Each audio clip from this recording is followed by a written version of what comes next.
So welcome everybody. Hello. We're so excited to be here with you for this 3-hour intensive healing, activation, and mentoring event.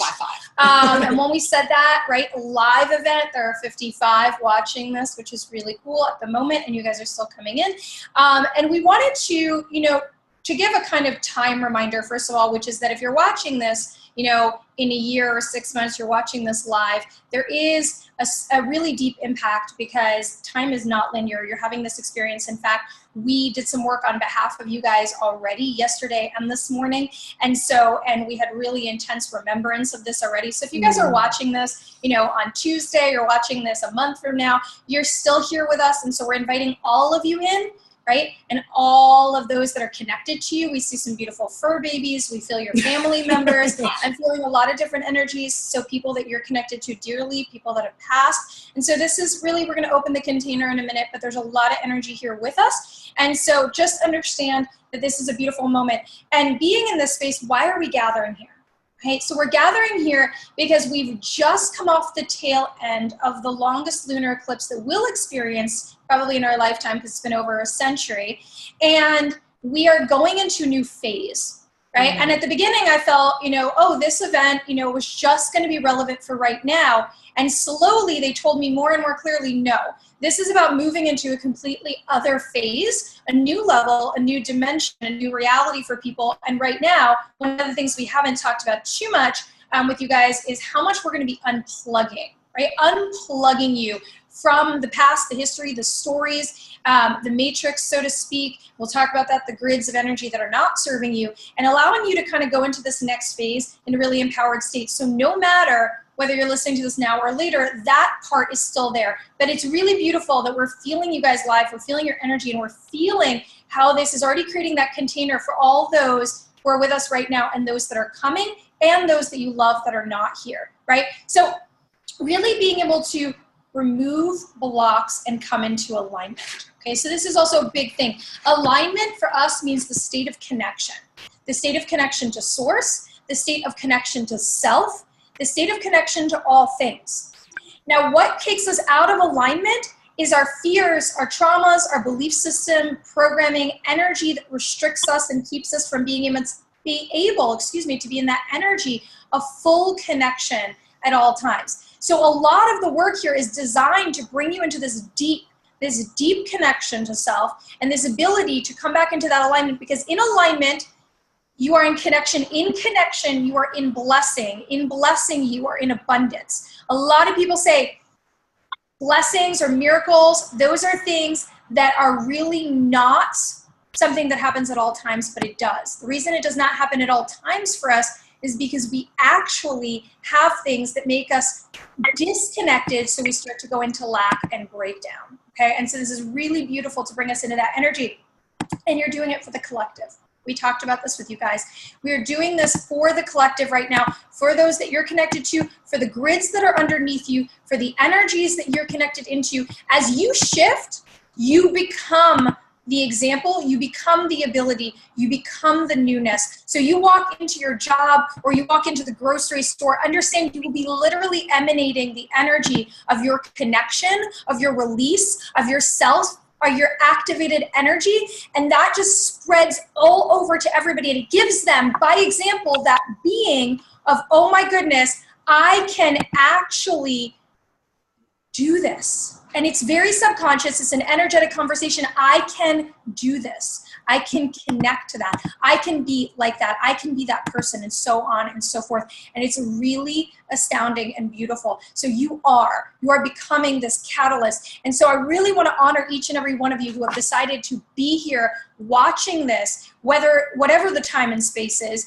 and said, I'm going to take this time to commit to myself, my connection, and to all those that I connect with, even those I will never know about, because it's on such a broad energetic scale that it really expands out, right? And so we talked also about the lunar energy, and so this is the perfect time to be doing this. And we're gonna jump in.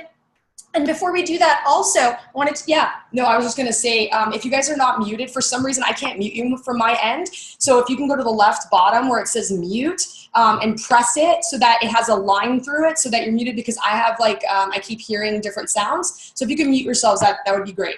Yeah. Thank you. So thank you guys. Yeah, for some reason, even though we know the mute all option, it's not doing it. So thank you guys for keeping the sound down. And so the really important thing also is to explain how we work to you guys, right? So Nicole and I are going to use all sorts of different methods. Primary and most important is that you understand you have free will. So allow yourself to receive what you want to receive, allow yourself to let go of what you want to let go, and know that if you're not ready, right? So sometimes you might feel some resistance in your body, you might feel some trigger come up, you might feel some difficulty. If you really are wanting to release that, allow yourself to just bring in willingness. Just say, I bring in the willingness. I'm aware I'm starting to create resistance. I bring in the willingness. But we're never going to be able to surpass your free will or your ability. So this is absolutely something you are doing with your whole heart and willingness. So I want to say, like, you probably saying, like, why would I want to hold on to this? Right? So when I was going through really deep healings, there was a lot of stuff that I identified with very strongly that I was not ready to surrender.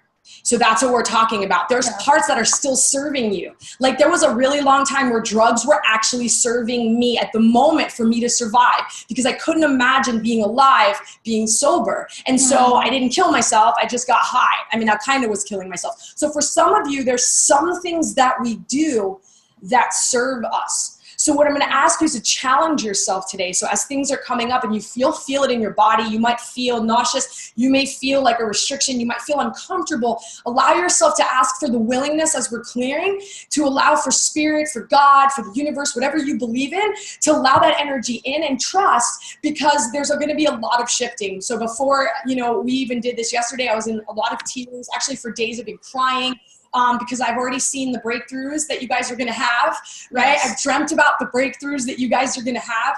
I've already seen emails that people are already having breakthroughs in their relationships, in their finances, with their emotions. Yes. And so it's happening. So just allowing you to come into this moment of knowing that you have the potential, if there's something really big that you're trying to shift in your life or something that you've been working on for a really long time and it's just been there with you and you're having a hard time with it, that there's a really deep, beautiful possibility that today your whole life can change in just a blink, in just a snap. And we're going to go that deep because you guys deserve that. And when Dove was talking about alignment, when we're in full alignment and we start to surrender it all and trust, what starts to happen is you become this God creator at every level. You can create anything and it can happen really, really fast. Yes. We have a whiteboard that I write on. And whenever I am praying, I put it on that whiteboard and I promise you that it happens every time. I put numbers on that whiteboard when it comes to money that I need for my life, just things that I'm focusing on, things that I want to break through.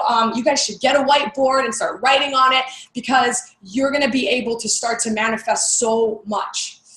So I love what Nicole just said, and that's absolutely true. So, okay, so we're not working, when we're doing healing and mentoring work, we're oftentimes not working with a camera.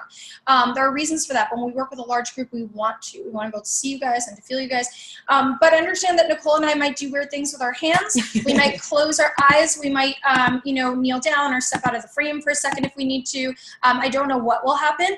Sometimes one of us will, or actually Nicole, I don't really very often. She may speak in light language or something might come through. So just understand that that's part. Everything we do is absolutely aligned with the highest, intention for you and absolute connection to source love. And so there's nothing else involved in this. So again, just remembering, and if we use energies that you're not familiar with, your faith, whatever your faith is 100% respected. So understand that you can sub things, and we just ask you to kind of be open depending on what comes in.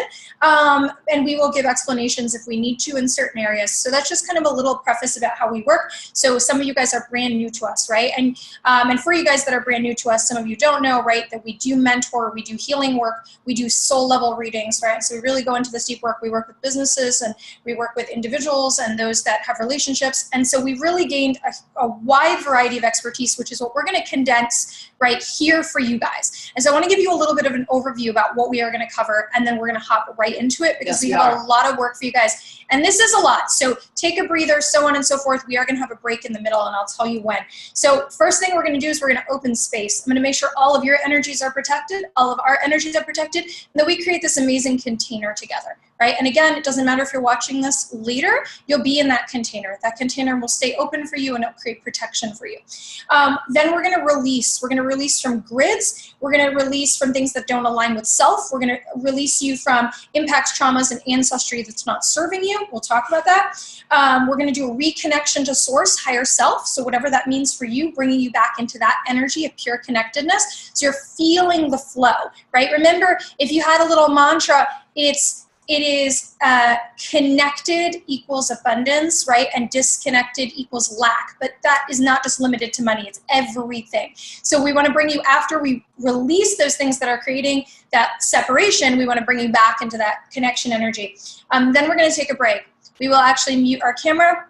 We will let you guys shake it out, have some water, which you hopefully have with you guys already, and we'll take 10 minutes off. Use the men's room, the ladies' room. Whatever you guys need to do. And then when we come back, we're going to do abundance work and we're going to do relationship work. And then we are also going to be doing sealing of the intentions. And so really going into that space and doing the integration and talking about integration. Yep. Okay. Awesome. So with that said, this is the last opportunity. Okay, so let me see. I'm just going to move this a little bit so that it's not too loud for you guys. Okay, and what I want to do is I want to bring in this space and the energy. So if you guys can also just close your eyes if you're comfortable, put your feet down on the ground. And we went in all this high energy, all this high energy of what has been going on, all this high energy of the movement, all this high energy and excitement of the possibilities and everyone's energy. And so the very first thing that I'm actually going to do before we create the space is I'm going to create bubbles around each and every one of you. Okay, so just allow your energetic field to be strengthened. Imagine that you're floating around in a little bubble and that anything that's not yours in that space is removed and cleared out. Any excess energy, any cords that are connecting with you that are draining, and any negativity in that space with you. So imagine your whole being, your whole space, your whole bubble is just getting brighter and brighter and brighter. We're going to ask for 100% light quotient into your being. Imagine that you're like a battery, and that battery is just filling up, expanding. When you're in that state, raising your vibration up even more. All those things that are not part of you, and some of you guys have some things that are kind of resisting you, anything that's not part of love is going to have to get pushed out. And I'm going to work a little more on that later, but we're just going to create that protection now. We're going to ask for Archangel Michael. I mean, everything we do, as I said, is non-denominational. Archangel Michael to be here to protect all in this space. Immediately I saw a ring of blue fire around everybody participating. And actually they showed me many, many, many numbers of people, because there are layers, those that you're connected to, your family. There are those that are your twins or sacred partners. There are those that are not here in this moment. There are those that are coming on later. And so we're creating this ring of fire around that. I want all of you to create that space with me, because it is you creating that space. And you allow yourself to feel like if you're standing in a hula hoop, right? That hula hoop is the ring, this blue ring, Archangel Michael's protection. And then I'm actually going to ask Saint Germain to put the violet flame in the center. And we're going to allow all the shame and guilt to burn away. And we'll come back to this more deeply later. All of the story, and immediately the first thing I want to do is ask the ego to step aside. Yes. Right? Because our ego is creating a lot of stories right now. A lot of stories about you moving to the next level, a lot of stories about you being able to release these things. And so we start to go into this energy of, what am I doing? What is going on? Do I look stupid? Whatever's happening. And it's super strong, and I just ask the ego to step aside. So go to your third chakra, so it's right underneath your breastplate. Put your hand there, bring all your free will into the space. And allow yourself to ground. We're going to bring comfort into your lower three chakras. There's a lot of fear. There's a lot of fear from a lot of abuse. There's a lot of fear about being in this vulnerable space. So every single one of you, I'm going to wrap you in a rose pink blanket. We're just going to wrap you in that. Imagine being swaddled like a newborn, so nice and tight, so comfortable, feeling so connected to the Mother God, all things. Calming all that energy of, I don't know how to be vulnerable in this space. Immediately, I needed to tell some of you guys that if you are in a space, whatever comes up for you is okay. So I felt the energy of some of you screaming. So if you are in a space, you know, and we asked you guys to find a space if you could that allows this.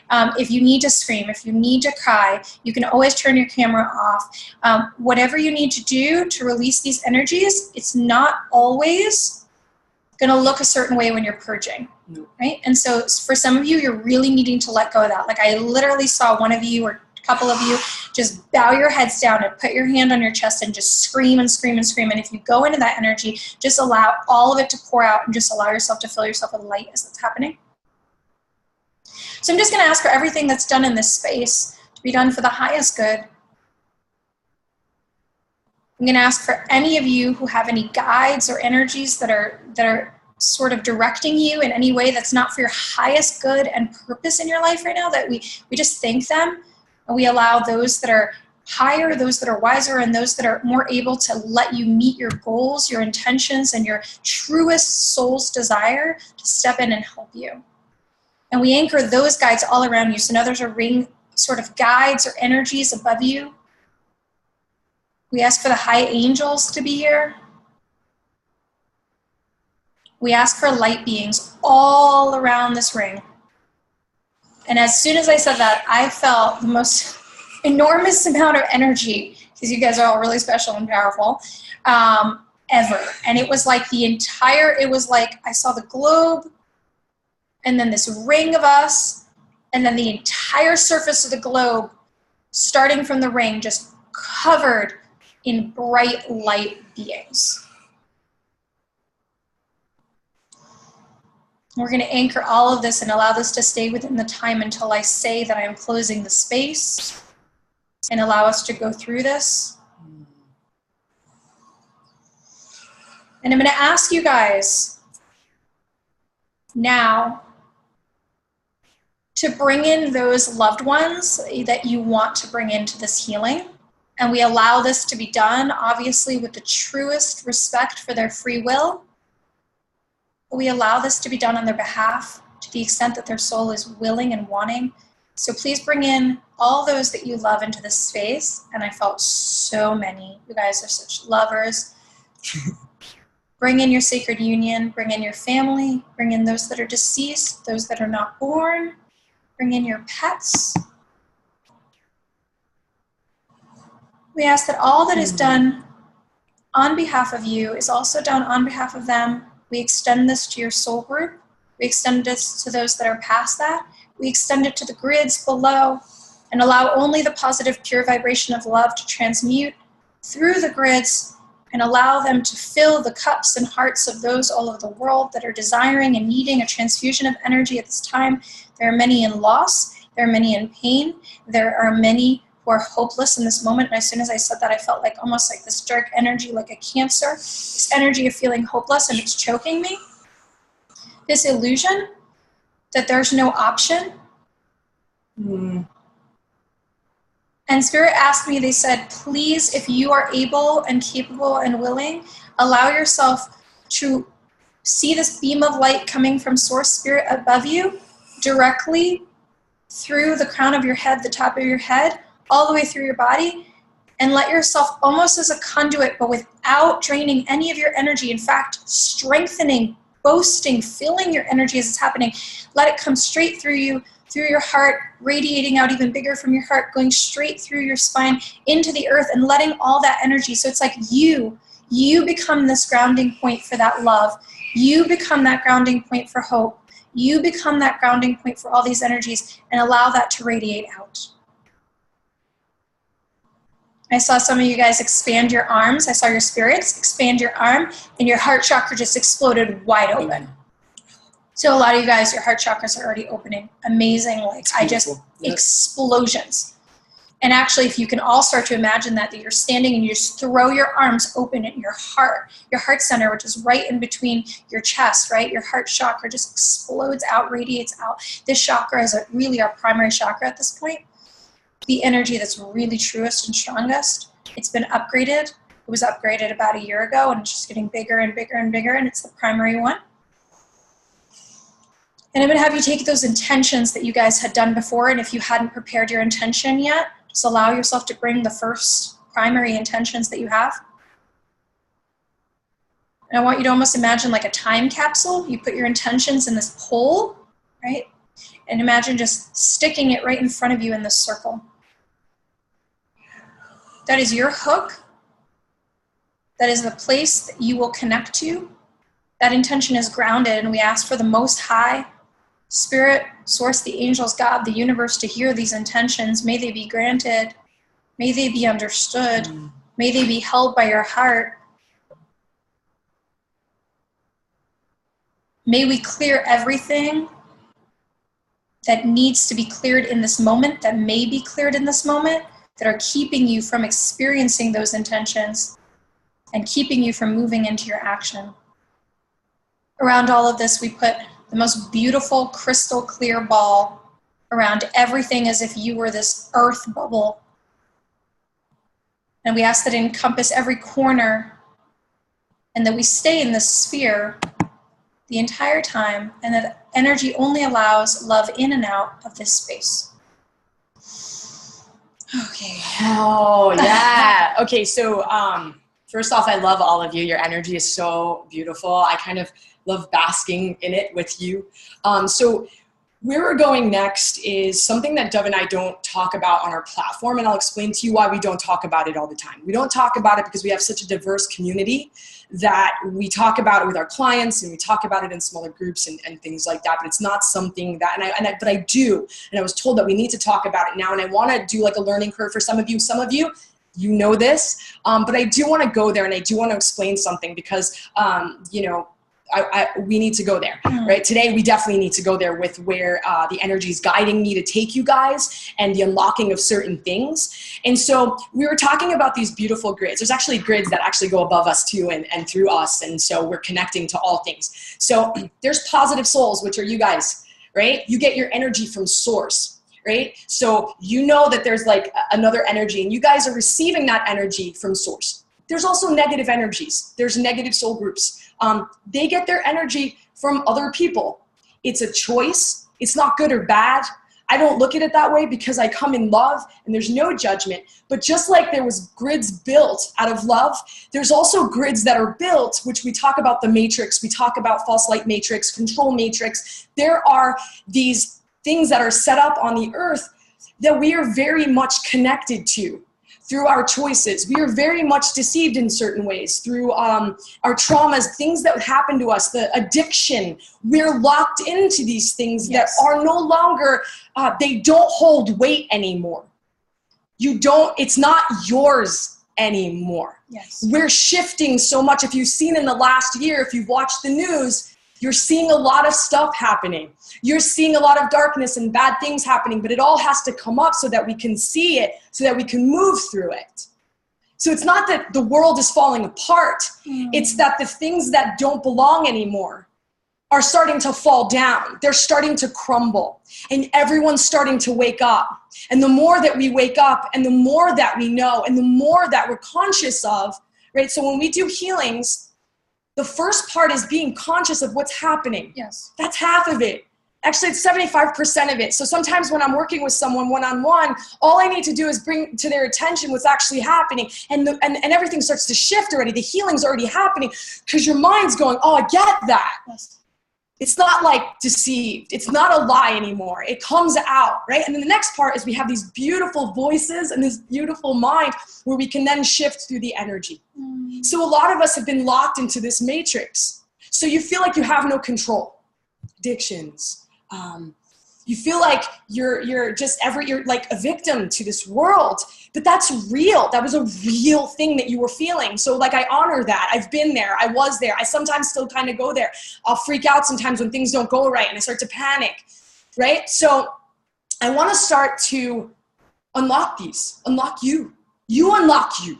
Yeah. Right? Many of you on this call, many of you that are going to be on it later have had issues with abuse. So the first thing I want to talk about and the first thing we're going to go into is sex abuse. Your free will being taken. And sex abuse, not just with assault and not being just molested, but also how many times have we gotten really drunk and had sex with someone that we really didn't want to? Or how many times did we use sex to just kind of, and the energy is really heavy there, so I'm just going to take a second. We're going to start to move in. I'm just going to ask for Kuan Yin. Kuan Yin is this beautiful deity. She's a Chinese deity that stayed here on earth for us and with us to nurture us. So if you're feeling any discomfort right now, if this is you, if this is somebody you know, right? I've been there multiple times. Allow yourself to go into your energy body and your emotional body. So here's the thing, this energy of what had happened, it destroys this. It just really destroys your voice because we don't say what we wanted to say. Even if we said what we wanted to say, it was taken. So just want to start to clear out and heal the 5th chakra, your throat chakra, your voice, your power. That is yours. That is yours again. We're going to go into the emotional body. How many emotions are connected to this? Guilt, shame. We clear toxic guilt and shame in this area. And now we're going right into the mental body. So there's memories. And so I want to explain something. The memory is never going to fully go away, but the attachment from the memory to the emotional body, we can actually heal that. So that even if you think about what happened or the things that you did, or maybe you hurt someone, maybe you abused someone, you can actually take that, heal that, so that when you think about it, there's no reaction and there's full freedom from that. There's full freedom from that. I know many people that are just like, wow, I'll never not be able to release that. I'm always going to have that trauma. I'm always going to have PTSD. I'm never going to let somebody in. I'm not going to be able to, I'm going to freak out when somebody tries to be with me. I'm not going to be able to have sex like that again. I'm not, and it just goes on and on. And so I just want to start to release these. And I honor you. I honor all of you. And I want to take it a little higher than that. Before you've incarnated here, we kind of pick and choose our experience. And as these full masters, when we're out of our body, we're not connected to the density of this body, right? So the vibration of your skin actually is really low frequency in comparison to like your higher self or God energy or love energy. And so this is kind of why we forget off and on. And the energy is so like, there's so much energy coming through that I'm going to need to just clear a little bit of the energy.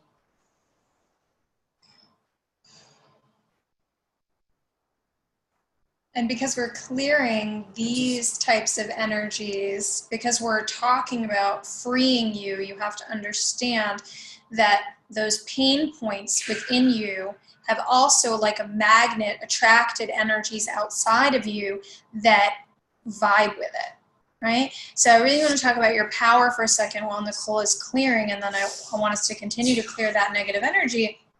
When we have a pain point, we have a wound inside of us, and it has this low vibration or this belief system that we are not powerful or that we do not have control or that we do not have the ability to experience the things we want in our life.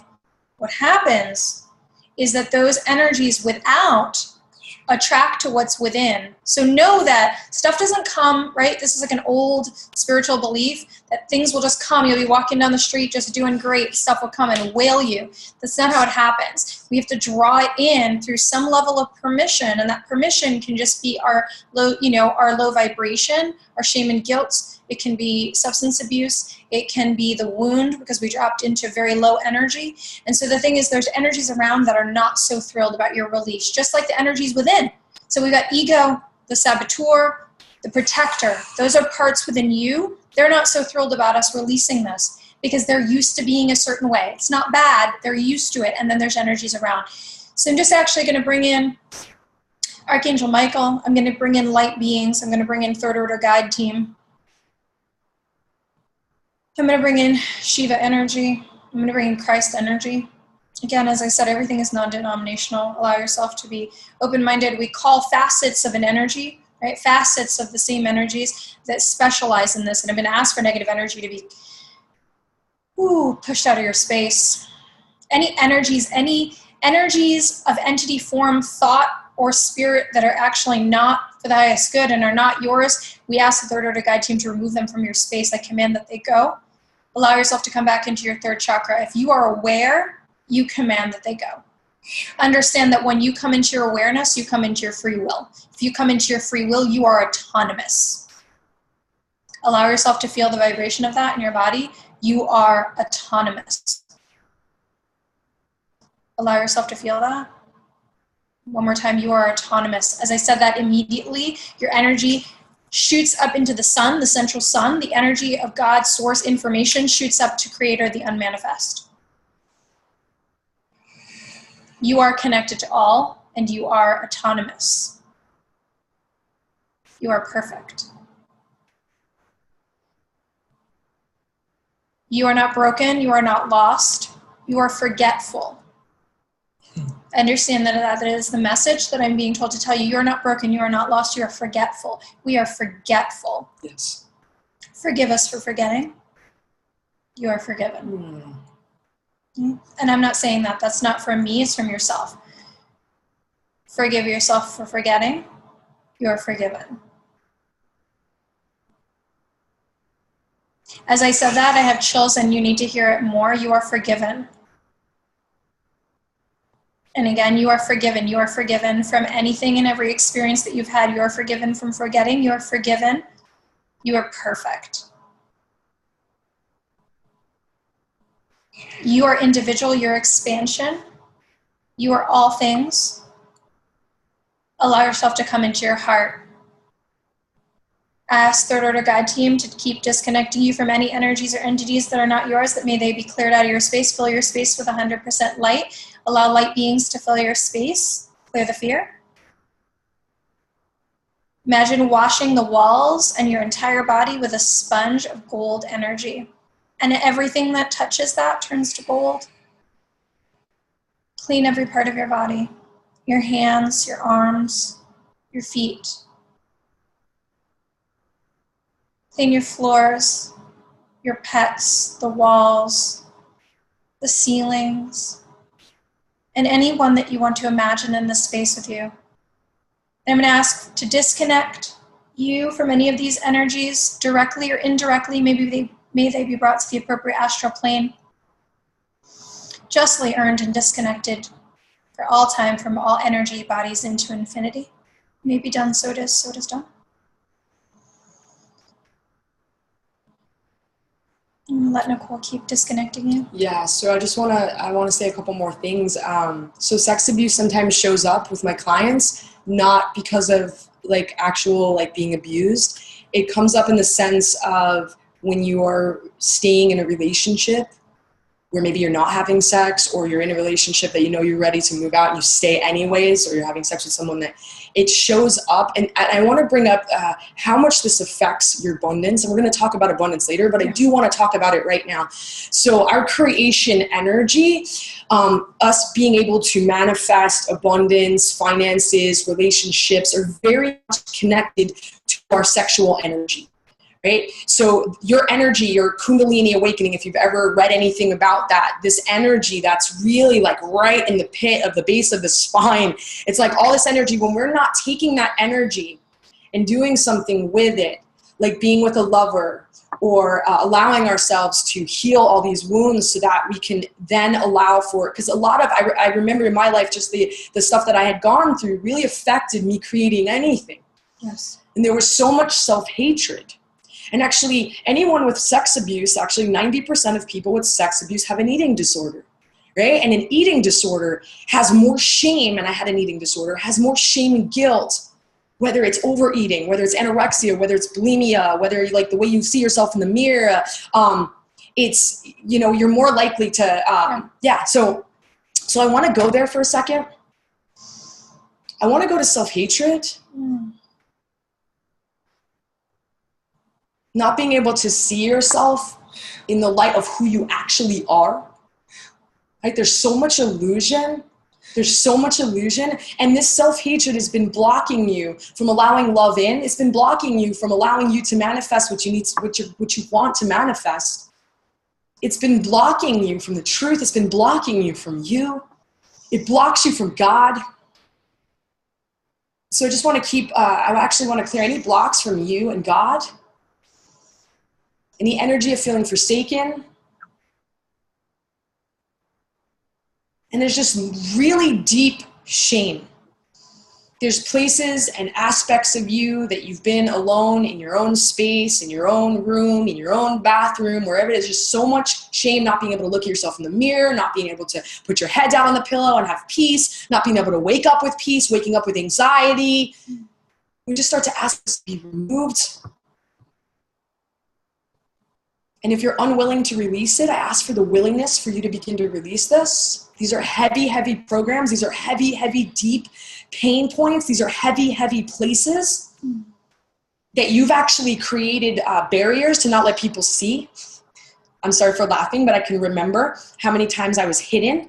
And in that space that's hidden, you definitely get beat up more because you're alone with yourself and no one can see it, and we don't let God in, and all that's happening is this really low vibration, and you're allowing really negative energies in, and those energies are feeding off of you, and you're feeling depleted, and you can't wake up with strength, and you can't wake up, and we just keep releasing you from all of that. You deserve to release this. You deserve to release this. You are deserving of releasing this. This pattern, you're deserving. I just felt a lot of energy when Nicole was doing that. I got really dizzy. I don't know if some of you guys are feeling the dizziness. So this is tremendous energy coming through and releasing. Okay, so while she's talking, I'm always working. When I'm talking, she's always working. We're moving the energy.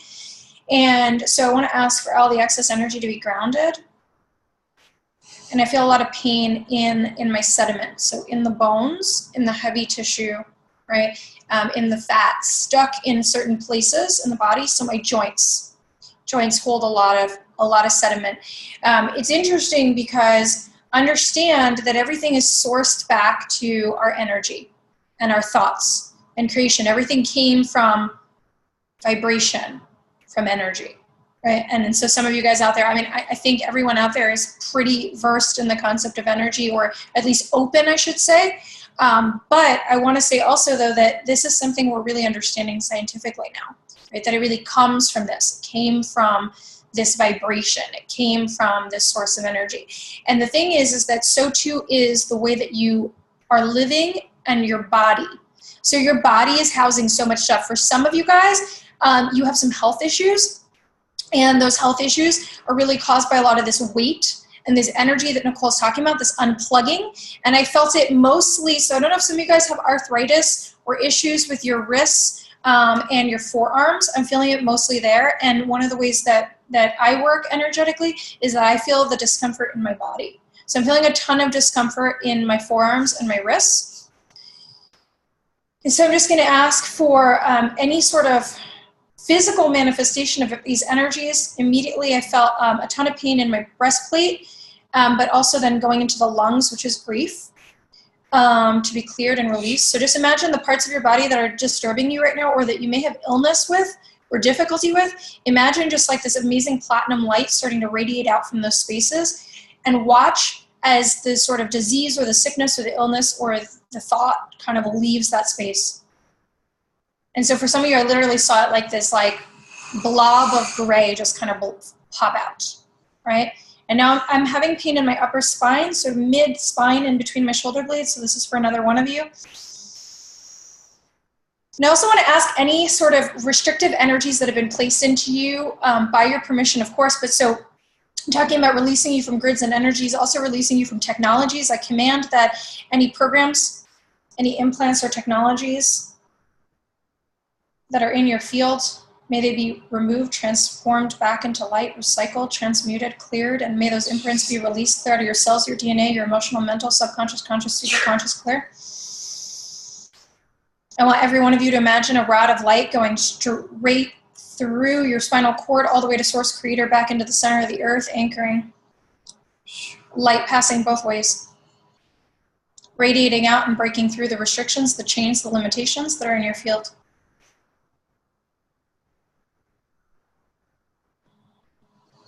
I will clarify what I was talking about in a minute. I heard one of you ask me to clarify that. I will, but I want to just clear this energy first before I go there. Clear grief out of your lungs. Some of you are holding your grief. Remember I said that I can't clear what you're holding, so now is the time to come into your willingness if you want to be in that space. Also understand, not everything needs to be done in one moment. So if you're not ready to release something, do not create a story. Do not create a judgment. The intention was for the highest good for you. So know that only what is for the highest good in this moment is what's going to release. So don't create a judgment, but allow yourself to come into your free will. If you have severe pain, so for one of you or many of you, what I felt is I have severe pain. I identify with my pain. My pain is a definer for me. If I let it go, who am I without my pain? Who am I without my pain? I just want to clear that thought form, that fear. You are all without your pain. You are source. You are creator. You are in that image. You are perfect. You are whole. You are loved. You are all without your pain. It's okay. That pain will also allow you to continue to connect to others who have experienced that. You will be of service to them. We ask for the trauma but to be released, but the memory to remain. We ask for the trauma to release, but the memory to remain. Allow your soul to have evolution. Allow your mind to have memory. Just clear the trauma of it. When Nicole talked about freedom, she talked about the ability to move forward. She talked about your autonomy and all of those energies. Please understand that you don't have to forget, right, in order to be able to move into freedom. In fact, that's actually something we often think, right? Out of sight, out of mind. It's out of my mind. A lot of people come to us and they say, I don't feel like I should have this problem anymore. I should be over it, right? Sort of this mental, conceptual concept that we should be over it. Also, the human body, what does it do when we have severe trauma? Sometimes it actually suppresses it and removes the memory. It removes the memory to allow us to survive, but it's also sort of very connected to our ego, so that the ego doesn't think it's going to die or break down or all those things. But it's actually the reverse that creates the largest amount of freedom, which is the memory to remain, not just kind of on a conscious level, more on a soul level. So you're like, oh, I had that experience. That was interesting and relevant, right? At soul level, not necessarily at mind level. But to move forward without the impact. It's the impact that does not need to continue to hold you. Okay? So we just allow that consciousness to come in. And what I wanted to say to you guys before, somebody asked me energetically, I'm not looking at your comments, what I was doing. So we also have technologies, energetic technologies that can come in and they can just go into our being. We can have things that look like computer viruses, computer chips, things that look like metal devices. There's all sorts of energetic things that keep us all bound up. Again, we bring them in. We bring them in because we believe we deserve it or because we take it on. And so what's the cool thing about the concept that we bring it in, right? And by bringing it in, please know that I'm not talking necessarily like, hey, you know, me over here, send me the crappy stuff, right? But no, but through shame, through guilt, through abuse. Through choices, Through too. choices. So you may make a choice that goes against yourself. Yes. So you may do something, join an organization that you know is not correct with you. You may stay in that organization. That's a lot of ways that technology can be implanted through that choice. Specifically, if you going against, and you guys know what I'm talking about, there's been many times in my life where I'll do things and I know it's not sitting right with me. I do it anyways because for whatever reason, you know, what I thought I was going to get from it. And then all of a sudden we have these viruses within us that have to be removed so that we can, you know, that we can function properly, because it does affect us neurologically. It affects us in many different ways. It can actually affect us, you know, with illnesses and things like that. 100%. Yeah. And actually it's very, very important because going against ourself is one of the major things that allows us to come out of alignment and go into negative restrictions, into, you know, energies and grids that are against our free will and our expansion. And it's actually something I want to go into. So just to be clear, those are what I was unplugging for some of you. And I actually need to clear a little bit more because I'm feeling some in the chest. So I'm feeling some in my heart. So here's the thing. There is a very big lie. And that very big lie is that love is blind, it's stupid, it's foolish, and it's so that it keeps you out of your heart center, keeps you out of unconditional love, keeps you out of compassion, which is actually the most high form of love. So there's sex, love, compassion.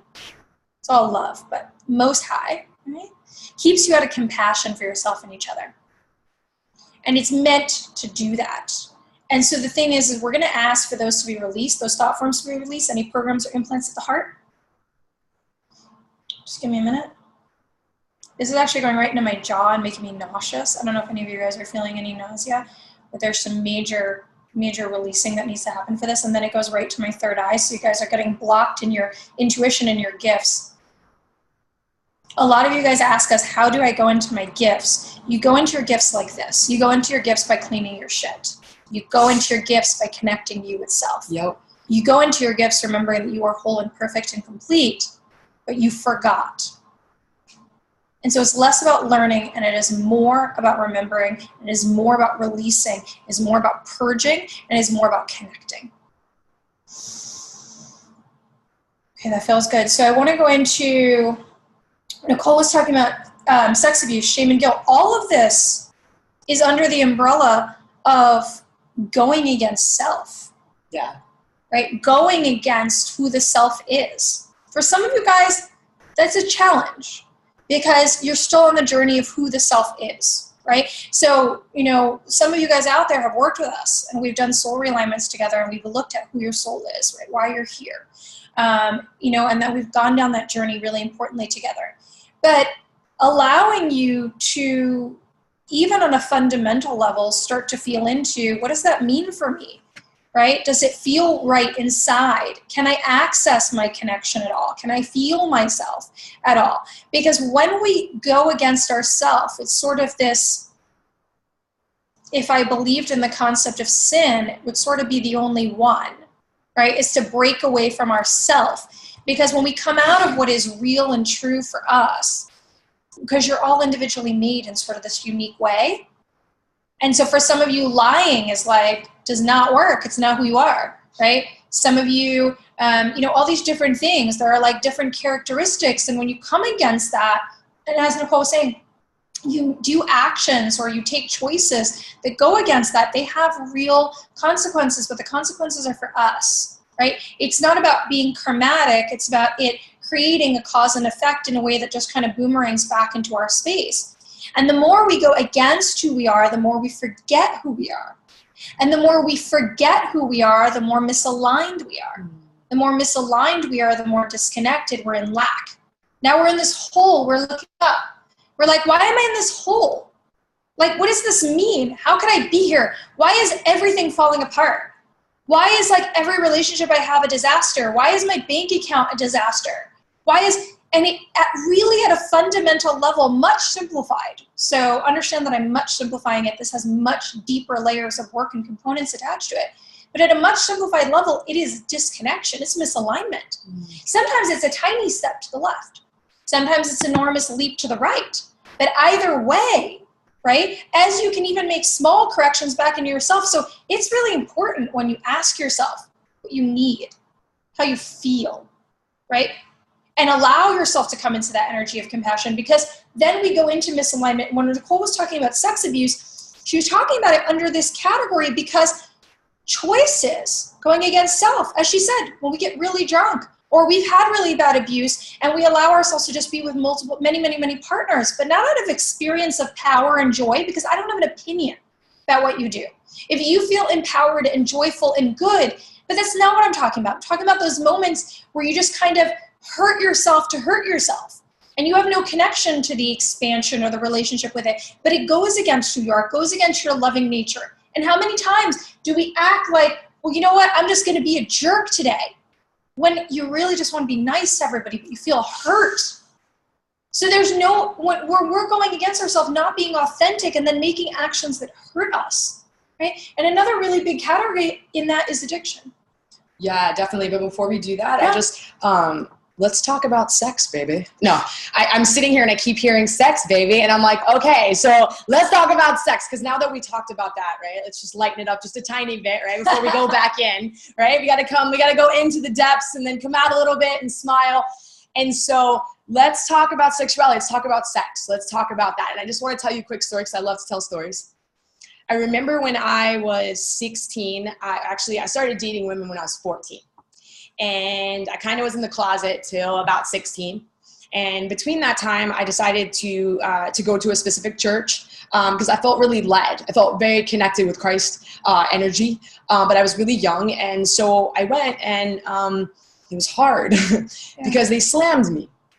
Right? So this is just my story. So it was like so hard because people were telling me I'm going to go to hell and that I needed to get correct. And I have a beautiful voice and I love to sing, but I couldn't be in the choir because I was sinful. And then the pastor said that I was anointed by Satan and that, because the women in the church were starting to look at me and smile. And I was like, I think I'm just cute. I don't know about what you're saying. And so, but it hurt me. And what started to happen was I had so much shame that I used to have to get really drunk to have sex, when before I was really in my element and I was really enjoying it and I was really in this state of connection and I was really connecting to source, because I want to say to you that sex is so important. The energy transfer with somebody that you love and having that really brings this connection with God energy, and it should flow that way. So what I'm saying, if there's any guilt and shame around past partners, around maybe for some of you, the story that I'm telling is the story that's part of your life.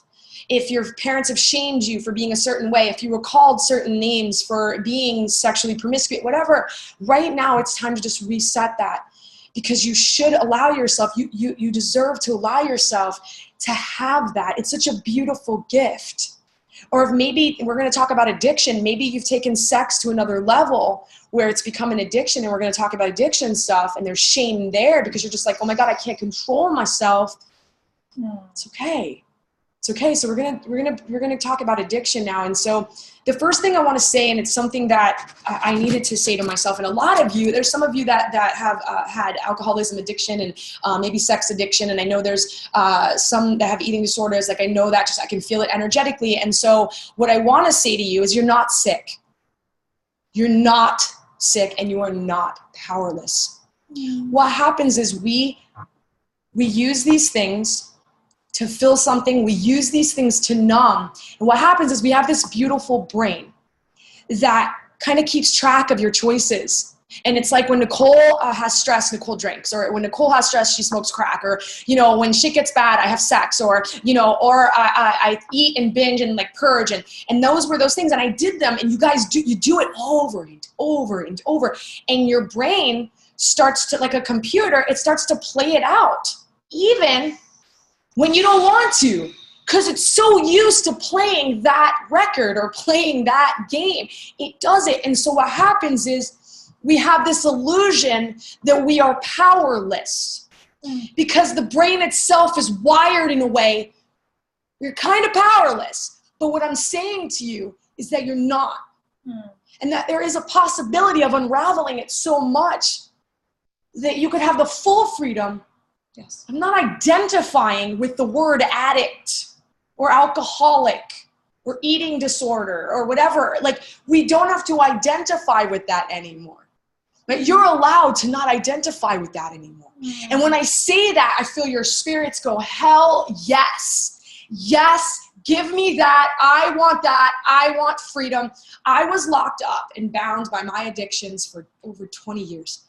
And I'm at the point where it wasn't enough for me to just get clean or anything like that. I really needed to feel fully free. I needed to look at my demon friggin' straight in the face. And I did it over and over, and I failed a lot. I'm going to be real honest with you. I was a chronic relapser. I couldn't, but there was something in me that was going to be my experience, was because I wanted to fully unravel and get to my freedom.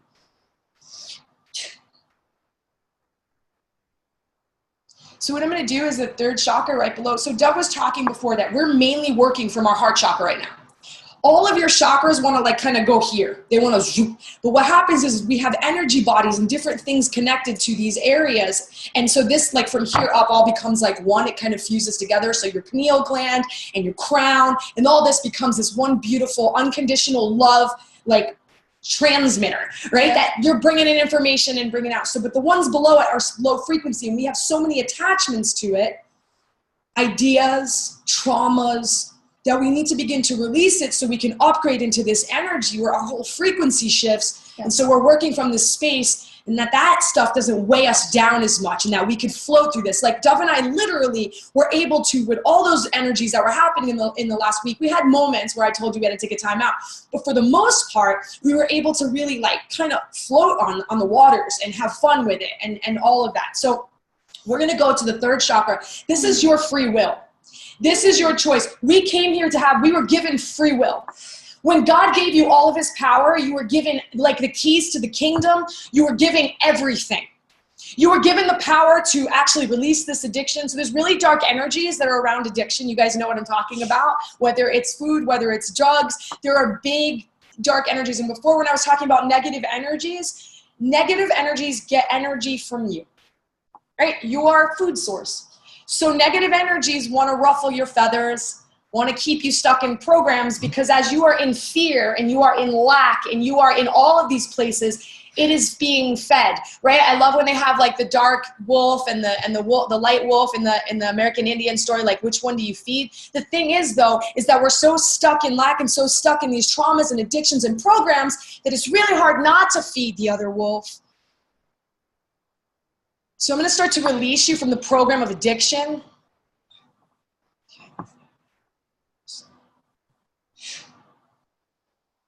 And so a lot of you are grasping on to that. You're holding on to it, because if it's not there, then what will happen? If I don't have that, how will I live? If I can't have that, I'm not going to understand who I am. I promise you, trust. And ask for the willingness right now within yourself to let go of whatever it is. And actually there's other addictions that are coming up right now that like aren't, I don't know if there's actually Worry Anonymous. I have no idea.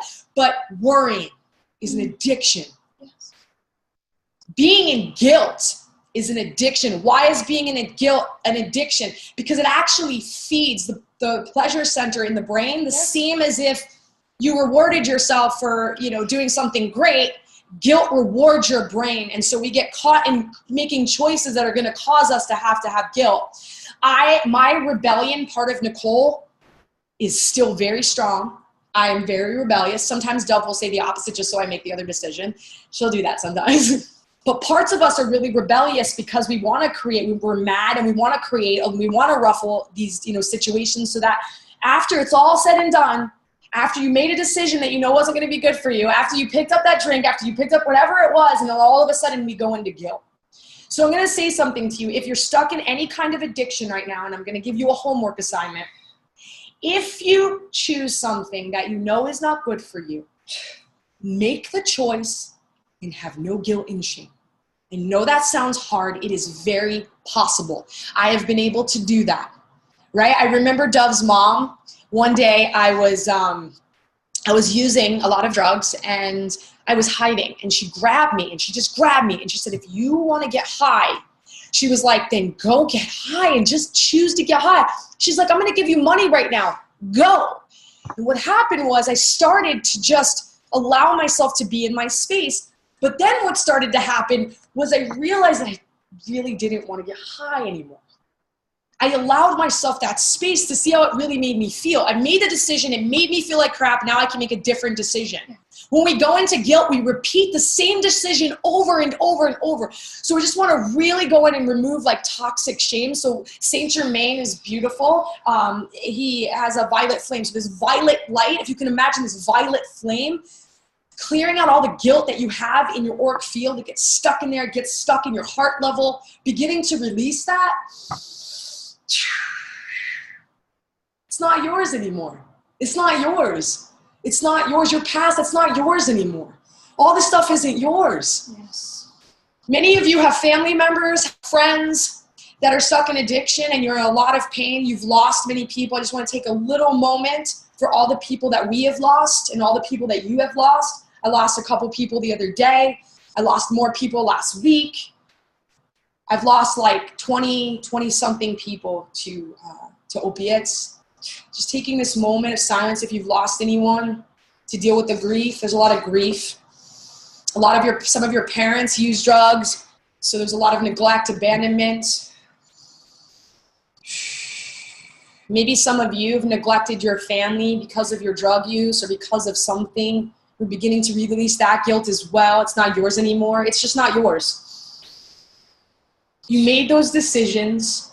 You made them for a reason. A lot of us had things in our lives. And, you know, there's some things like, so I remember talking to certain people that have had stuff with addiction, and they're like, Nicole, you had like, you know, that stuff that happened to you when you were younger. You had all this stuff, but my life wasn't really that bad. And then I go, well, what was your life like? And they're like, oh, I was adopted. That's an impact. And they're like, well, you know, my mom worked a lot. That's an impact. Oh, my brothers got high. It's an impact. My mother got high, but everyone else in the family was really good. Impact. Mm-hmm. All of those things impact you. I've done studies where neglect, if one person in your family was getting high and you saw it, or some of your friends were getting high, or there was abuse, all of those things add up to where you probably pick up drugs. You probably pick up something. You probably have an eating disorder, right? So understand that those impacts that happened, we use the things to not feel. We use them to deal and to cope. It was a coping mechanism. It's a tool. Yes. Yeah, and when you guys, you know, so I heard some of you guys out there going, you know, I'm not using, or I'm not particularly an addict. But the thing is this behavior, as Nicole was saying, worry, shame, guilt, sort of compulsively, but also things that have us get outside of us, right? So what I'm feeling right now is I really need to, and I'm going to do it lightly because I don't want it to radiate in the sound too much, but I really just want to change the tone of the energy really quick. So I'm just going to do a really quick sound.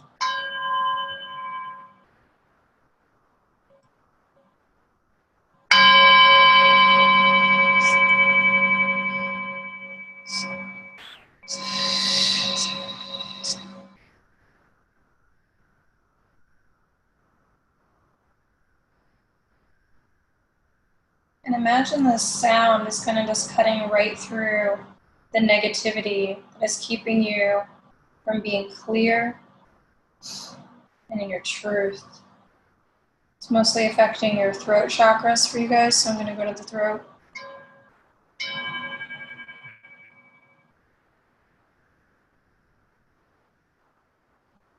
Sound vibration is very important. And even if I'm just doing it and the vibration is different for you through the recording, I'm allowing it to clear out of me for you. So everything we do is also on behalf of you. And so I will allow those things to come through my being. The reason I said I wanted to change the tone, it's literally the actual vibration. It's because as you were hearing this truth, the parts inside of us that are hearing the truth that are not aligned with that excitement to be empowered and released from that grid energy and that lie energy, that matrix energy around addiction, become irritated, and there's energies around that. We're not going to go too deep into that. There's collective energies around that are very strong. And so coming back to what I was saying before, we all have this tendency to want to get out of ourselves, to want to get away. We feel somehow that we're not strong enough to be in the experience of what we're having. We feel we're not strong enough to be in pain experience. We feel we're not strong enough to be uncomfortable, right? And one of the strange, to tell you a story, one of the strange things about my life is that I have a distinct endurance for discomfort.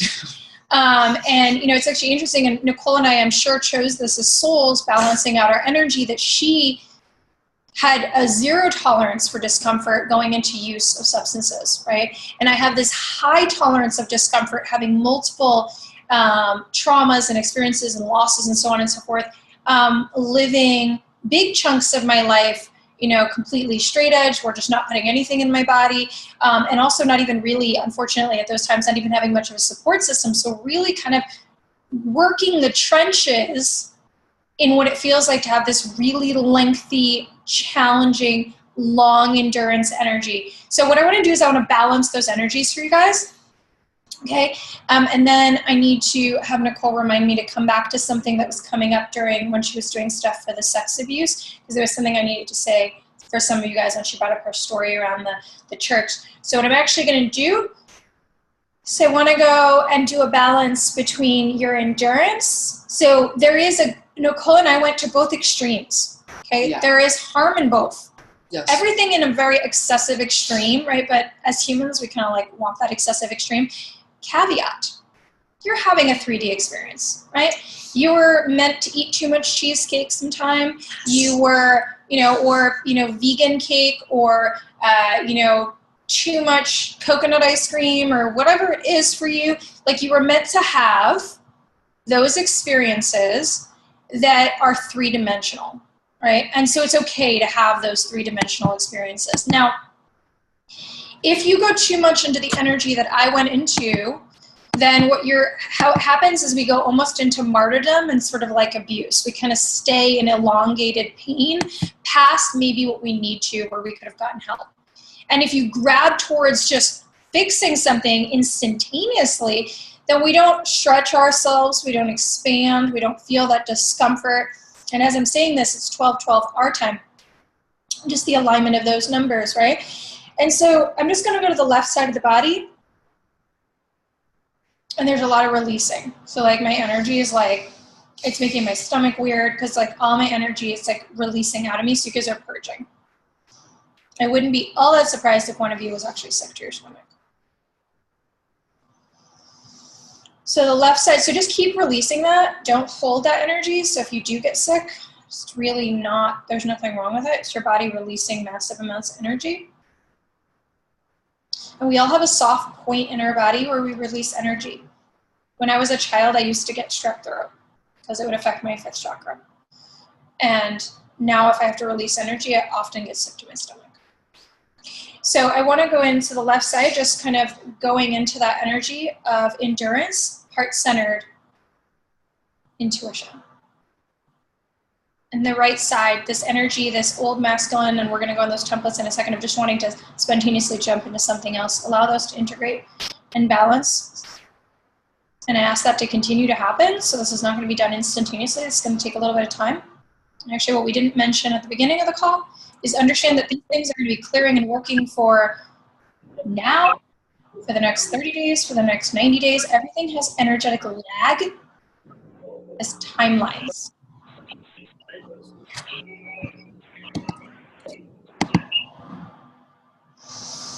Okay, so what I was going to, nausea. Okay, so I see that. How do you hold space for somebody? Okay, so I've got some questions coming in. So let me go back to those questions in a second. So what I felt before when Nicole was clearing, she was talking about her story of being in the church and being really rejected for who she was. And I felt some of you guys deep pain connection into those grids. So for some of you guys, you may be bisexual, pan, you might be gay, lesbian, you might be trans, there's all sorts of different ways that you can find your identity, but there are real templates of abuse and of stories and of restriction. And what those templates have been created to do is to make you feel separate. And when you go into those templates and you feel separate, then those are control mechanisms that don't allow you to feel free and powerful and in your full possession. So I actually want to unplug each and every one of you from this and just allow that release. And imagine like these sort of just, like if I plugged a spider web into you, just imagine it ripping off. And then I felt deep sorrow and the wanting to cry, simultaneously feeling anger, come into compassion. For yourself first. You do not have to be their prisoner. You do not have to be anyone's prisoner. That is a choice. This is the hardest thing that I will say to you that you may or may not get right now 100%, but we can still be in whatever state, joy, peace, comfort, power, autonomy, love, and compassion, despite another's actions. It is not about you. It is about them. And only when we allow ourselves to hand over that piece of our power Do they have the ability to affect us in that way and control that, make us feel limited and small? So I just want to, Erin, I already knew that. I was feeling you. So when it comes to negative thought forms towards, Dove said a lot, like if you're bi, trans, gay, just anything or any issue you've had in the church, there's negative thought forms directed at these groups, us, our group of people.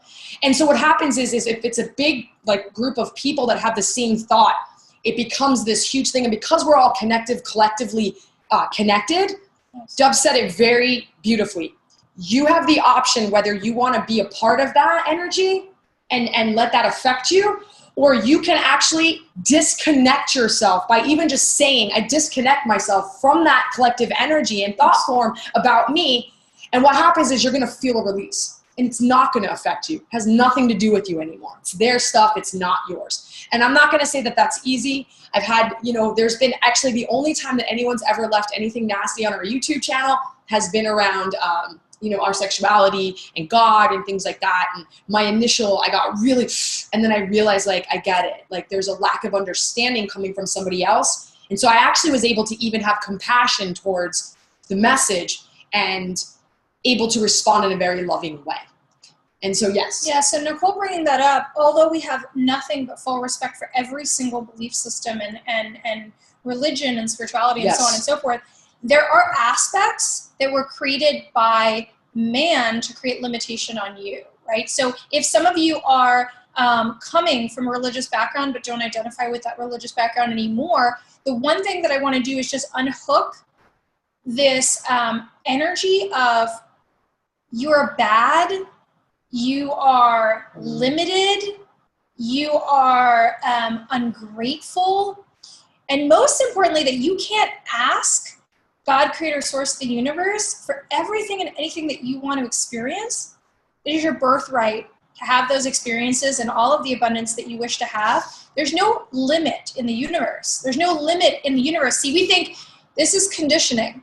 This is long history of human religious, so not God religious, human religious conditioning is you cannot ask. You need to have very little. That's how you connect to source. But the thing is that the universe holds infinite everything. Infinite. We can have infinite. What do you want? And I tell people this sometimes. Some of you guys have heard me say this. What would you do?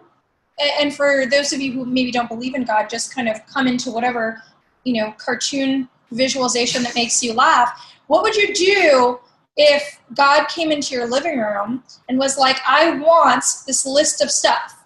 Would you be like, oh, well, God, you shouldn't be able to have that. That's way too much. That's unreasonable. Don't be, trying to experience that. No, you would be like, oh, anything, but you're in the image of that experience. And as you experience, the universe experiences through you. And as the experience of the universe happens, it comes through you and you dance back and forth. And it's not about entitlement. It's about co-creation. It's about experience. And so I just want to unhook you from this, because this is a very separating energy. And also unhooking you from this energy of vengefulness. Like you're going to be punished. A lot of you are scared to be punished. You're scared to be punished. You're scared you're a bad person. You're scared you've done bad things. Yeah. We'll do that. Sure. Yeah, absolutely. So, no, Nicole didn't say what, but somebody, we're going to take a break in a moment. So, absolutely. So, the last thing we're going to do, before we take a break, it's going to go like another 10 minutes, because what I want to do with you guys is a cool exercise, and it'll be perfect before break, because what we're actually going to do is we're going to unmute all of you guys. But I want to go into the energy of not wanting to be here. Okay? So this is one of the major grid energies, is like, I don't want to be here. I want to go back somewhere else. I can't do it here. I don't belong here. Because what happens when we go into that energy is that you're actually devaluing your own life and your choice. I'm going to say that again. So it's your choice. You wanted to come down here You wanted this experience. And now you're saying, no, I don't want it anymore. I don't want to do this. And the thing is that it takes you out of your power. Yes. Takes you out of who you are, and it gives your power away, and then it makes you also go into this energy of forsakenness. Right? Being in this energy of forsakenness, I'm not loved. We just talked about this. I'm not worthy. I'm not supposed to be here. And again, just really unplugging you from this, you start to sink into victim consciousness. You cannot say, I don't want to be here anymore, or I'm not loved, or I'm not forsaken, without dipping into the collective grid of victim energy, which is directly opposed to the power that you have and your autonomy. Yes, there's so much torment in that energy, because I've been there I was there for a very long time, and I suffered greatly because I wasn't accepting the fact that I chose all of this. It was really hard to accept that. And I had to go through layers upon layers of understanding to get there, right? For many of us, we've been there. It's like, we're like, what the hell is going on? I remember you say this is like my life is a cosmic joke. I was like, God and the devil are laughing at me right now. Like, this is messed up. Yeah. And the thing is that I remember I had a moment where I broke because I saw how bad I wanted to be here, and how many times I actually almost died. Like 12 times I almost died, and like really like my heart stopped. And then I was like, holy God, but that didn't even bring me to the place where I just had this meditative moment where I saw my purpose here, and I really felt like, wow, like this is it. And here's the kicker. You are your home. So there's nowhere to go. But now, like being here now, and to be here on earth, being able to eat and taste really good Italian food and sushi, and like experiencing love and sex and all of those things is a gift. Because out of the body, we don't get to experience those emotions and those feelings and touch and things like that. It's very different. And so like we like wanted to be here. And so if you feel like you don't want to be here, maybe start asking God and the universe, like, can you please show me that I want to be here. Show me why I'm here. Please give me a sign, give me signs, give me direction. Where can I find this, where I can plant my feet on the ground and feel comfortable here? Because you deserve that. Yeah, and here's the kind of kicker. So we talked about the beautiful reasons why you want to be here, why you really want to be here, also for the stuff that doesn't feel good. Because when you're not in this form, in this figure, in this experience, you just are connected to that compassion energy we're talking about. You're connected to that cosmic everything. So you don't get that pain and that irk and that longing and that missing of somebody that you love and that, injury and that bruise. You don't get that. And see, we're conditioned to believe that all of that stuff is terrible. We're not supposed to experience that. You better Band-Aid it. You better medicate it. You better move away from it. But the thing is that we're actually here for a lot of that. And so we think something is wrong with our life if we're experiencing difficulty. Something cannot be right for us if we're experiencing challenge through it or pain. That's not always the truth. Sometimes things that are painful are not really meant for us. Sometimes things that are painful are really painful because there's something inside of us that needs to be changed, and only through the pressure, how do we create diamonds? Only through the pressure of that energy is that true part of you going to come out and be accessible to you, right? So let's just disconnect everybody from that energy. Just see this burst of energy. I'm going to connect you to the central sun source. And we're going to connect you also to the lunar energy. But we're going to allow the balance of the cool behind you with the sun coming in straight to your heart center, expanding your heart chakras. Remember, we're in this space, in this circle. Start burning away all the difficult energy. Allow it to go. All the illusions, all the lies, all the Maya, clear it. Clear your sixth chakra, clear your heart. Third chakra, clear. All your field of energy around you, clear.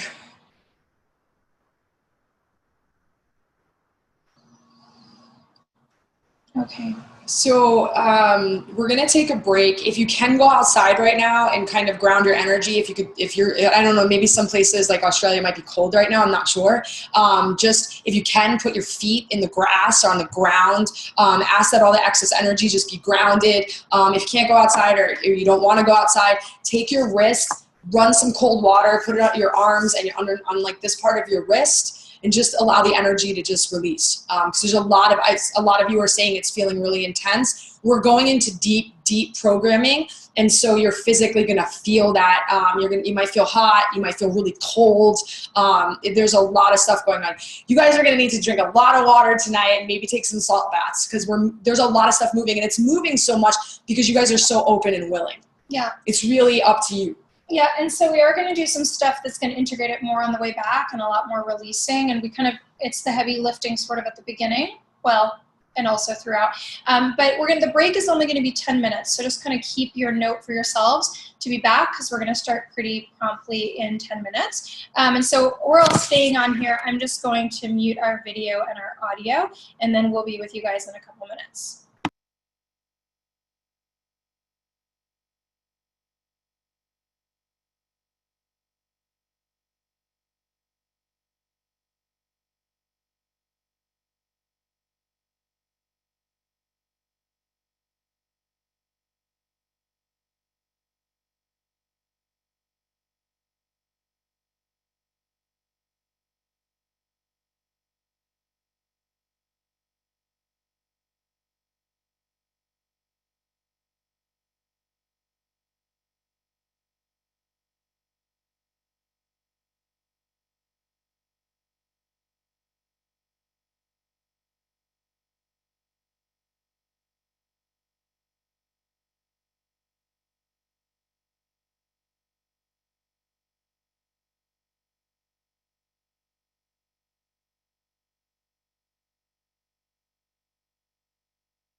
You feel it though? In your feet?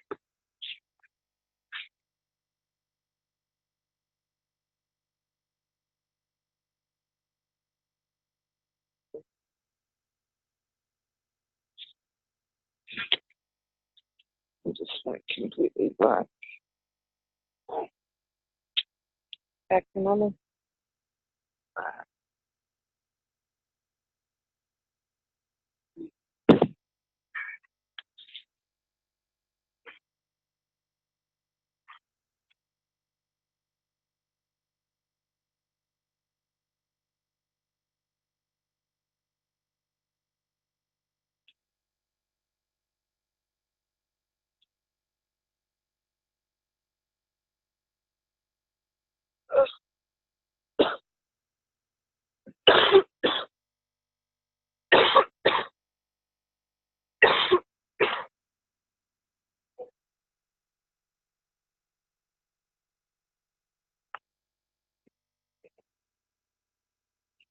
Ready, go back.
Hey everybody, we're back. Hopefully you can hear us and see us good. And you guys have had, I smell a personal day, somebody said. Been looking at your comments. I guess that when we talk about intensive, it really isn't intensive. And Nicole and I tend to massively over-deliver. When we said this was a once-in-a-lifetime event, it really is, because we're going through so much stuff. So I know some of you guys are going through a lot of stuff. We read through some of your comments. Yeah, intensive is right. Because some of you guys might be experiencing different things that we're going to address. And also, if you guys are, watching this later in time, you might be experiencing similar things. So somebody said that they were feeling sort of like almost big time release, almost like exorcism energy. Understand that it is really common for us to have energies on us that are sharing our space, almost like having parasites. That there are sometimes energies that are downright negative in sort of the old traditional world thought, right? So sort of like, I don't use those words lightly, but like demonic energy. And then there's literally just thought forms, souls, so on and so forth. And so we are unplugging you guys from that stuff. So you may feel quite a bit turned around. But again, keep coming yourself back and, bringing yourself back into this. This love energy is the only place that we're grounding this. The pain in the body can be release points, and it can be points where things are getting stuck. So what we're going to do, and we're not going to unmute because of just kind of logistical reasons, but what we're going to do is we're going to have you all do sort of this beautiful, and this is good because it's a tool for you guys to take home with you. So a lot of you guys know this. Some of you might not. But there is a beautiful ancient Hawaiian tradition. It's called Ho'oponopono.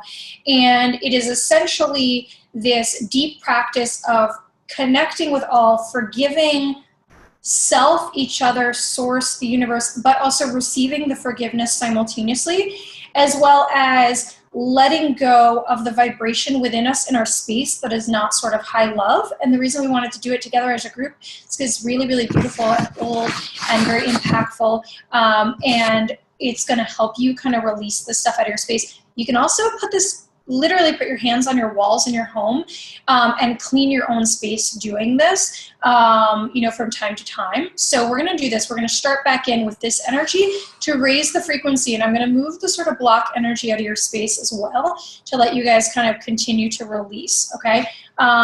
Yay, Nate is Hawaiian. I love it. So there are some of you guys who know this. Oh, I love that. I'm going to have you guys have your notebooks, hopefully. I'm going to have you jot it down so that you can repeat it. And we're going to do it 11 times. And I'm not wearing anything where I can really measure my beads. And thank you. You guys are amazing. You guys are doing amazing work. You really, really are. Looking at your comments. I'll use my fingers to count. I'll be like, okay. I got you. So if you guys can write it down, and if not, you'll catch on as I do it, right? We're going to do 11 times. It's, I love you. I'm sorry. Please forgive me. Thank you. So I love you. I'm sorry. Please forgive me. Thank you. Okay. So just take a deep cleansing breath because you guys were in all of that energy. But what I want to do is as you breathe in right now, actually, they're showing me something. As you breathe in light, and allow every pore in your body to exhale the stuff that you plugged into or the darkness that you connected to in any way through your mind, or the release and detox of the energies that you were already connected. Do that 3 times, please. Breathe in light. Let it fill your whole being, fill the whole inside of you. Watch it go down to your toes. Exhale all of the darkness or the dust or the dirt and the cords of energy and the thought forms and the negativity. You guys are doing amazing. It feels totally different. Breathe in one more time. And exhale all of that energy. Now exhale so big that your space is just filling with that light, that your body is filling with that, like the earth is filling with that light. Grounding all that excess into the earth. Letting yourself come into your heart. Feel the love. I'm going to ask for integration of the body. Okay. It feels yummy. Yeah, it feels good. So, okay, guys. So 11 times. So I love you. I'm sorry. Please forgive me. Thank you. I love you. I'm sorry. Please forgive me. Thank you. I love you. I'm sorry. Please forgive me. Thank you. I love you. I'm sorry. Please forgive me. Thank you.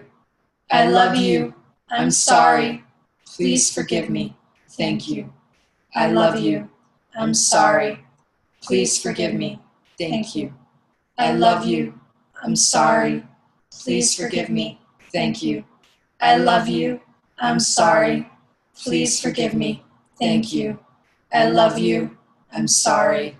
Please forgive me. Thank you. I love you. I'm sorry. Please forgive me. Thank you. I love you. I'm sorry. Please forgive me. Thank you. Allow yourself in this moment to receive and to give simultaneously. They showed me this grid of energy, just allowing the two to collapse on each other, the give and receive. The perfect flow always. And I'm getting that I just need to say, I forgive you. I forgive you. I forgive you. I forgive you. I forgive you. I forgive you. I forgive you. I forgive you.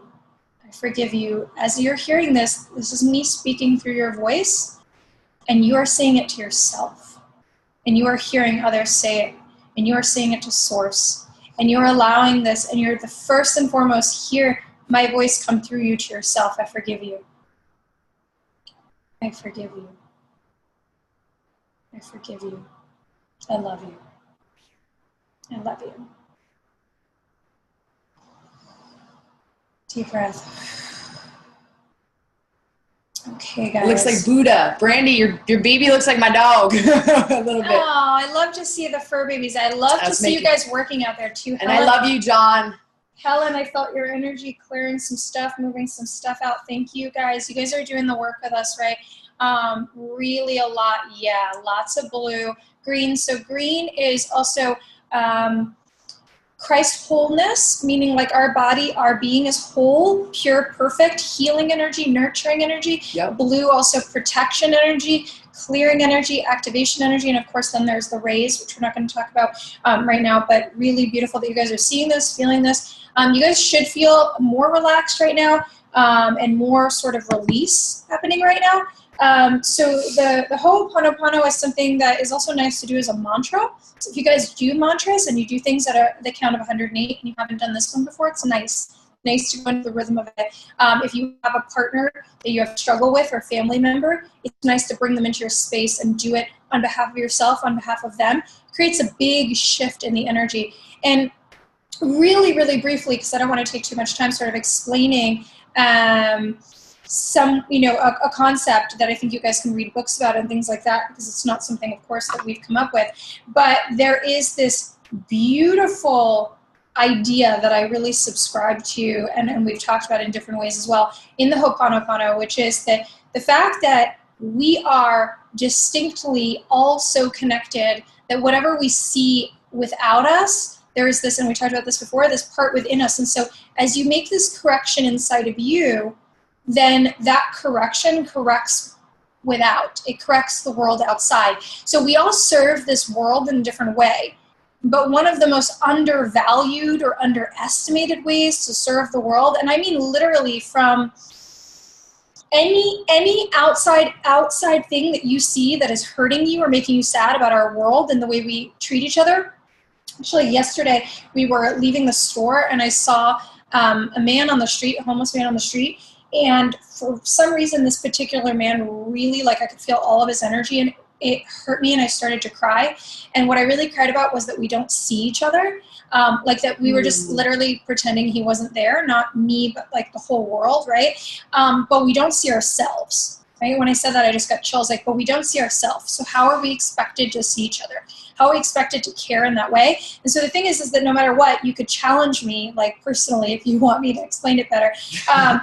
Anything we see outside of us, we have a connection to that deep within us at some point, right? Whether it was this lifetime or another lifetime, we've done everything, we've experienced everything, we've been part of everything. We house all of those little things that we judge, in the world within us as well. And so as you start to do this and what you're doing right now, guys, and all these activations and all these releases, this is really how it changes on a really, really broad and permanent scale. versus, right? And so it doesn't mean we have to stop our advocacy or action, because some of you guys are advocates and so on and so forth, and there's a perfect place for every one of you. But understand, and so the Ho'oponopono is this real concept that as we heal really massively deeply inside of ourselves as well, that we're able to heal anybody, really truly heal anybody or heal any situation in the world. And so that's really special to me, and it felt very apropos to what we were doing here today and what Nicole and I believe. So I'm going to do also something else that's going to feel nice. So we're going to do some activation, connecting you back to self and source. And then we'll move into more clearing work. But this is, so I'm just going to have you guys kind of find a comfy spot and immediately allow yourself to just start to receive this balanced energy of the father and the mother. Right? The father and the mother. And some of your minds immediately wanted to go to your parents, and so there was some pain there, some wounds there. I want you to go past that to the quintessential, like, beautiful balance in the universe. And through both of those energies, feeling the most unbelievable, delicious, radiating love that is almost not like something we've ever experienced before. And just coming into your whole space and your whole being. And all of a sudden, I felt some of you guys, like your inner kid and all that, just like literally jumping up in the bed and going, yay! Right? That part of us inside that, yay! That's all we want. Because that's all that exists. Because that's where we come from. And let yourselves be in that joy. Yourself be in that celebration. Actually, if any of you are really called to just stand up and start jumping around, please do that. Please do that. You can just let me know you're going to do it so I can make sure I'm seeing this. Please. I was going to say the opposite. I was going to say, feel free to turn your camera off if you want to do it. But privately, it's totally up to you either way. But let yourself just be joyful. Like, let yourself actually, if you guys can and you feel courageous enough, get up and jump around like little kids, and let yourself feel joyful like little kids, and let yourself express. You guys are doing it. Let yourself feel happy. What it feels like to be free. Right? And scream if you need to. I'm so happy. I'm so lucky. We're breathing. We're here. We did it. We did it. Did it, right? And just like let yourself smile for no reason. Allow yourself to feel the peace that, as Nicole says, transcends all and every understanding. I used to laugh sometimes when situations were so hard. People would say, why would you do that? And I would say, because there's always a moment, and always a reason to smile. Yes. To be grateful. Yep. To laugh. To be happy. Some of you guys are sitting with a friend. Grab them. It's so nice, right? Some of you are sitting with your partners. It's so nice. Some of you guys have other people that you love, but they're not with you right now. You can feel their energy. It's so nice. We're so lucky. We're here with you guys. And as you feel all that love and excitement coming in your body, you're feeling that vibration raising. And so I want to clear the space between your heart and your mind, and activate that space between you and your higher self. And ask the higher self to come in and activate your remembrance and your understanding. Oh, some of you have big energies around you, big good energies. Yep. I saw a lot of wings, a lot of light. Right? Allowing you to know you can remember now. You're not going to be the same person. You're not the same person because you can't unhear, you can't unexperience. You can't unknow your knowing. You can go back into the ego, it's okay, it's normal. You can go back into the fear, that's okay, it's normal. You can go back into the wounds, that's okay, it's normal. But it's still there. Your consciousness is shifting. It's shifted.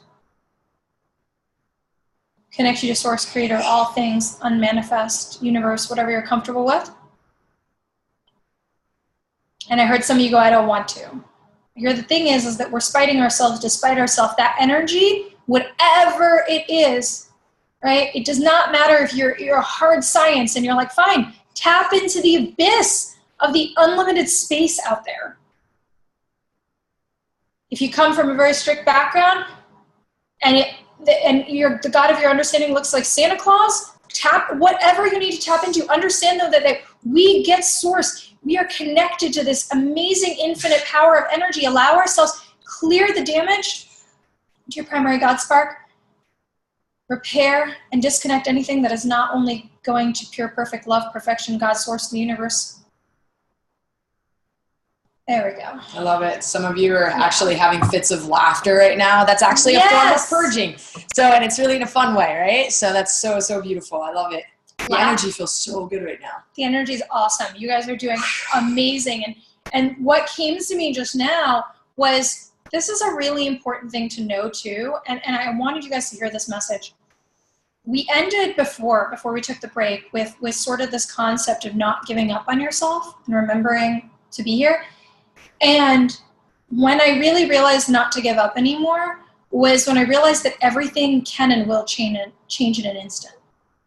And so what can feel challenging in a moment, in an instant can turn to love and joy.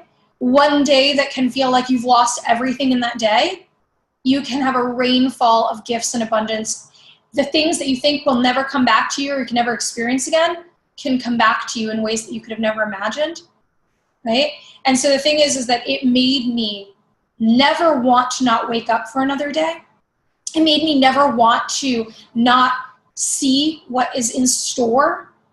Because every time I have heard people say that right before this amazing explosion of miracle, right, we tend to hit a wall, we crash, but there's so much potential, so much joy, so much opportunity. And the only thing that I can put a guarantee on, like 100%, is that nothing stays the same. So if right now you're in a place of turmoil and pain, it doesn't stay there. And if you're in joy, then squeeze all of it and be grateful for the moments that hurt because they teach us, and then go squeeze your joy. It's all there. Tara Flynn, you guys are killing my heart in a good way. It is so beautiful, that love. Oh my goodness. Yes. Yeah, you guys are beautiful. Share that with everyone. It's just so beautiful to feel that and experience that. And for all of you, you guys are so, I keep going back and forth because I can see you on the top of the screen because I want to see all of you. And some of you have your cameras off, but I keep watching you guys because I love you. And Stephen with your cats, flipping them around. They're so great. I just love you guys so much. You're doing so beautiful. So why does the energy feel good right now? It's because we just dumped a whole lot of stuff. We released a whole lot of stuff. Right? That doesn't have to be part of our life anymore. What happens is when we dump the bowl is still, is empty. And we get to fill it with like what it should be filled with. What is, which is love, which is peace, which is joy, which is this romantic, like these lovely ladies are giving each other. Like it's all of that, being able to enjoy. And so, you know, that's one of the things that Dove and I went through so much in our existence and so much to start our business and so much pain. And like Dove was talking about how much she could actually handle. And she was able to sit in a lot of pain. And I was like, I don't want to sit in any more pain. And what started to happen was we were able to start to bring in all this fun. It's like we work really hard, but like I go and do wild things and go, you know, canoeing and doing all these, that's not that wild, but I go do, like we do wild canoeing. We do things together and enjoy our lives because sometimes we forget that like that alone is so important to be able to enjoy your life and to be able to have the things that you want. And it's such a great way to segue into where we're going next about abundance. And so at the beginning, you guys set your intentions. I want you to bring it forward. And when you say your intentions, I want you to be unrealistic. I don't want you to be realistic. I don't want you to worry about how you're going to create any of that. Because if I did that, and if I did that, I wouldn't be where I am right now. Right? I had to be really unrealistic. Because everything that we started with was just from a mess. Like our connection in the beginning, we didn't understand it. Started. So allowing yourself to build that beautiful picture. And then all of a sudden I felt like, but if I do that and I don't get it, I'm going to feel really let down. So I just want to clear that energy that I'm going to feel really let down. Because here's the thing.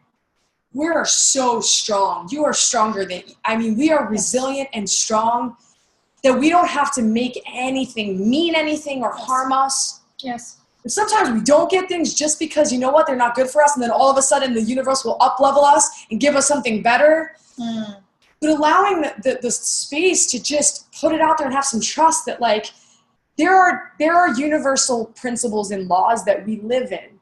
right? So the grids of love are in principles of that what you think of and what you can imagine and what you think and what your heart is pumping out will be created if you allow it. Yes. And the problem is that there's this little thing inside of us called little saboteur, self-sabotage. At every moment, you're going to try to sabotage it. Yeah. At every moment, I try to sabotage it. I know how to deal with that part of me now. Like, I know it's coming. Like, for instance, this is the first time we've done a 3-hour healing like this. We've done other healings. We've never done it. We did something in person once with a very small crowd, but it was like having to set this up, having to do it. It was like intense. It was a lot. And so we had to go past our fears. We had to do that. We had to just show up and do it anyways. And we did it, and it's beautiful, and you guys are amazing. Right? So absolutely, because what Nicole's saying is that it never goes away even when you're really an expert, right?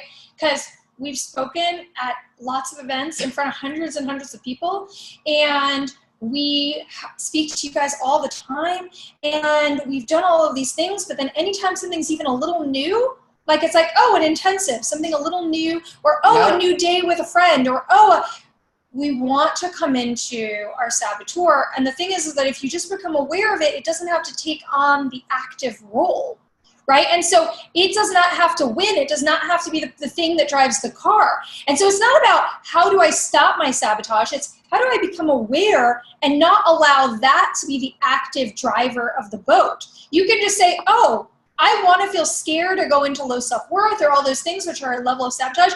I want to get sick to my stomach or get the flu because I don't want to go in for my first day of work with a bunch of children because I'm a teacher or whatever it is, and I'm afraid of that just because it's new. See, everything is about newness and experience. And so we want to kind of create that limitation. And one of you guys said out there, you said, letdown has been my last 22 years. What I want to say to you guys is I really want you to let go of what has been in the past. Okay? And so you didn't say that and then it just triggered a different thought. So I want to say that to you because the thing is when we have repetitive experiences, we will repeat them. So when we have repetitive experiences, we will repeat them. Why? Because we believe that so it was in the past, it will be in the future. We believe that since we created that or we had that experience before, therefore it has to be what comes. And in fact, we're taught. What are we taught? Look to the past to know the future. No, don't look to the past to know the future. Yeah, you can understand your behaviors, you can learn from it, so on and so forth, but every moment is brand new. You guys are individual in this very moment. This is a completely blank canvas in this moment. You just dumped and released a tremendous amount of stuff and you're bringing yourself back into this energy of alignment. Is this all the work you will ever need to do in your life? No, it's a never-ending, beautiful, exciting process, which I would rather do than not do, because to me, that's way more uncomfortable. But the thing is that I want you to imagine, I want to unhook all of you from your past and just kind of let it go. You can take it back when you get off the call, just for now. Take the backpack off. And all the cords, I saw parachutes, all the cords, parachutes, whatever visuals you're getting, take it off. Stand here. Some of you guys got excited about this. Some of you guys got scared. You said, where am I? You're in the unmanifest. What's the unmanifest? It's all of creation. What does all of creation look like? It looks like you can plant your intentions and things you want to experience right here. This is the blank. And if you're in the blank, what do you want to experience? The past wants to come back. No, what do you want to experience? Fear wants to come in. Float higher. Get further and further away from those things. Let them become heavier and heavier and heavier. Float till you feel you can't really feel those things anymore. What do you want to experience? Plant it.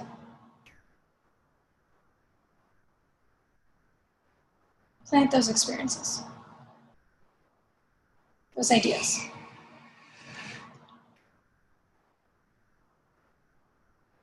How am I going to do that? Don't worry.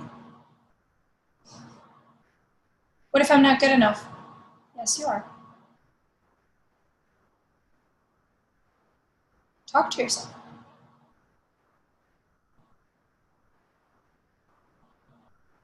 See yourself in front of you.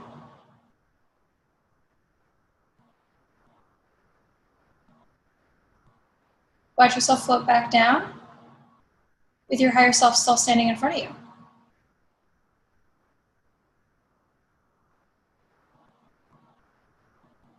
Clear the blocks between you and communicating with that. Immediately, the channel above you, I clear the blocks to receiving abundance. Yes. We allow it like rain. We ask for Lakshmi to pour abundance down on you like rain. Abundance of love, peace of mind, connection, finances. Some of you crossed your arms. That's the energy I felt. That means I don't receive. I don't deserve. Yeah. If you feel I don't deserve, what do you tell the universe? I will not receive. What does the universe do? Brings the abundance cloud somewhere else. Come into your free will again. Come into your willingness. Hold your hand on your third chakra. Come into your power. Put your feet on the ground. Feel yourself anchor. Feel your power. Say, I will receive. I am worthy. Let your warrior come out, right? I saw some of you guys like in armor. Put your feet down on the ground. I will receive. I am worthy. I am worthy. I am worthy. I am royalty. By this I mean in the divine connection to all things, you are infinite. You are beautiful. You are perfect. So let's go into what's stopping that a little bit more. So I want to clear the jealousy and envy, right? So Big sometimes, one. and Dove and I like to say, like, stay in our own lane, right? So I work with a lot of entrepreneurs with their own business. And I hear this often, like, well, there's so many competitors. There's so many people doing the same thing. They're not you. They're not you. Yeah. They don't have your story. Yes. Right? And now we have social media. Like, social media is a big thing for doing business, but also just really connecting with people. So we're watching other people and we're like, oh my God, look, Sally's so happy. I'm so miserable. Oh my God. We don't even know how Sally's doing really, right? So stay in your lane. Here's the thing. You are a specific frequency. So my mentor that I have right now, right? He's a shaman. And we sat with each other and we were talking about how we're all connected. And he goes, we were saying like, but we're all different because we're all unique. We have our own little puzzle piece, like they're huge puzzle, and we have our own little piece that doesn't look like any other piece. And so we are the same, yet we are very different. And that piece is necessary. And there are other pieces to that puzzle that vibrate the same way that you do. Yes. Right? So you are your own being, and there's people that are going to love you and be with you and be there for you and be your clients, and you the other way around. And it's like, allow yourself to just be. We don't know what other people went through. They don't know what you went through. It's like, stay in your lane. We're going to remove jealousy and envy. It's really deep. And it's going like right here. I'm having huge pain in my throat. There's so much anger. But why the fuck can't I have this? Why am I still here? Like, why is shit not moving? So I'm just going to clear some dark energies around that, around your voice, around you actually being able to speak out what it is that you want. I'm just going to have Dove clear those dark energies. Just allow you to have, because some of us are just like, I don't want to ask because I don't know if I deserve. And I don't want to be selfish and I don't want to ask. Here's the thing. There's a word called I command that was given to us. When God does things, it's a command. It was just commanded that these things were created. We have access to that word. Like, we don't have access to saying, like, I command my partner to shut the fuck up. But we do have, I'm just kidding. But, like, seriously, no, we're going against someone's free will then. But we can command things in our life. Like I command the pain to leave my throat right now.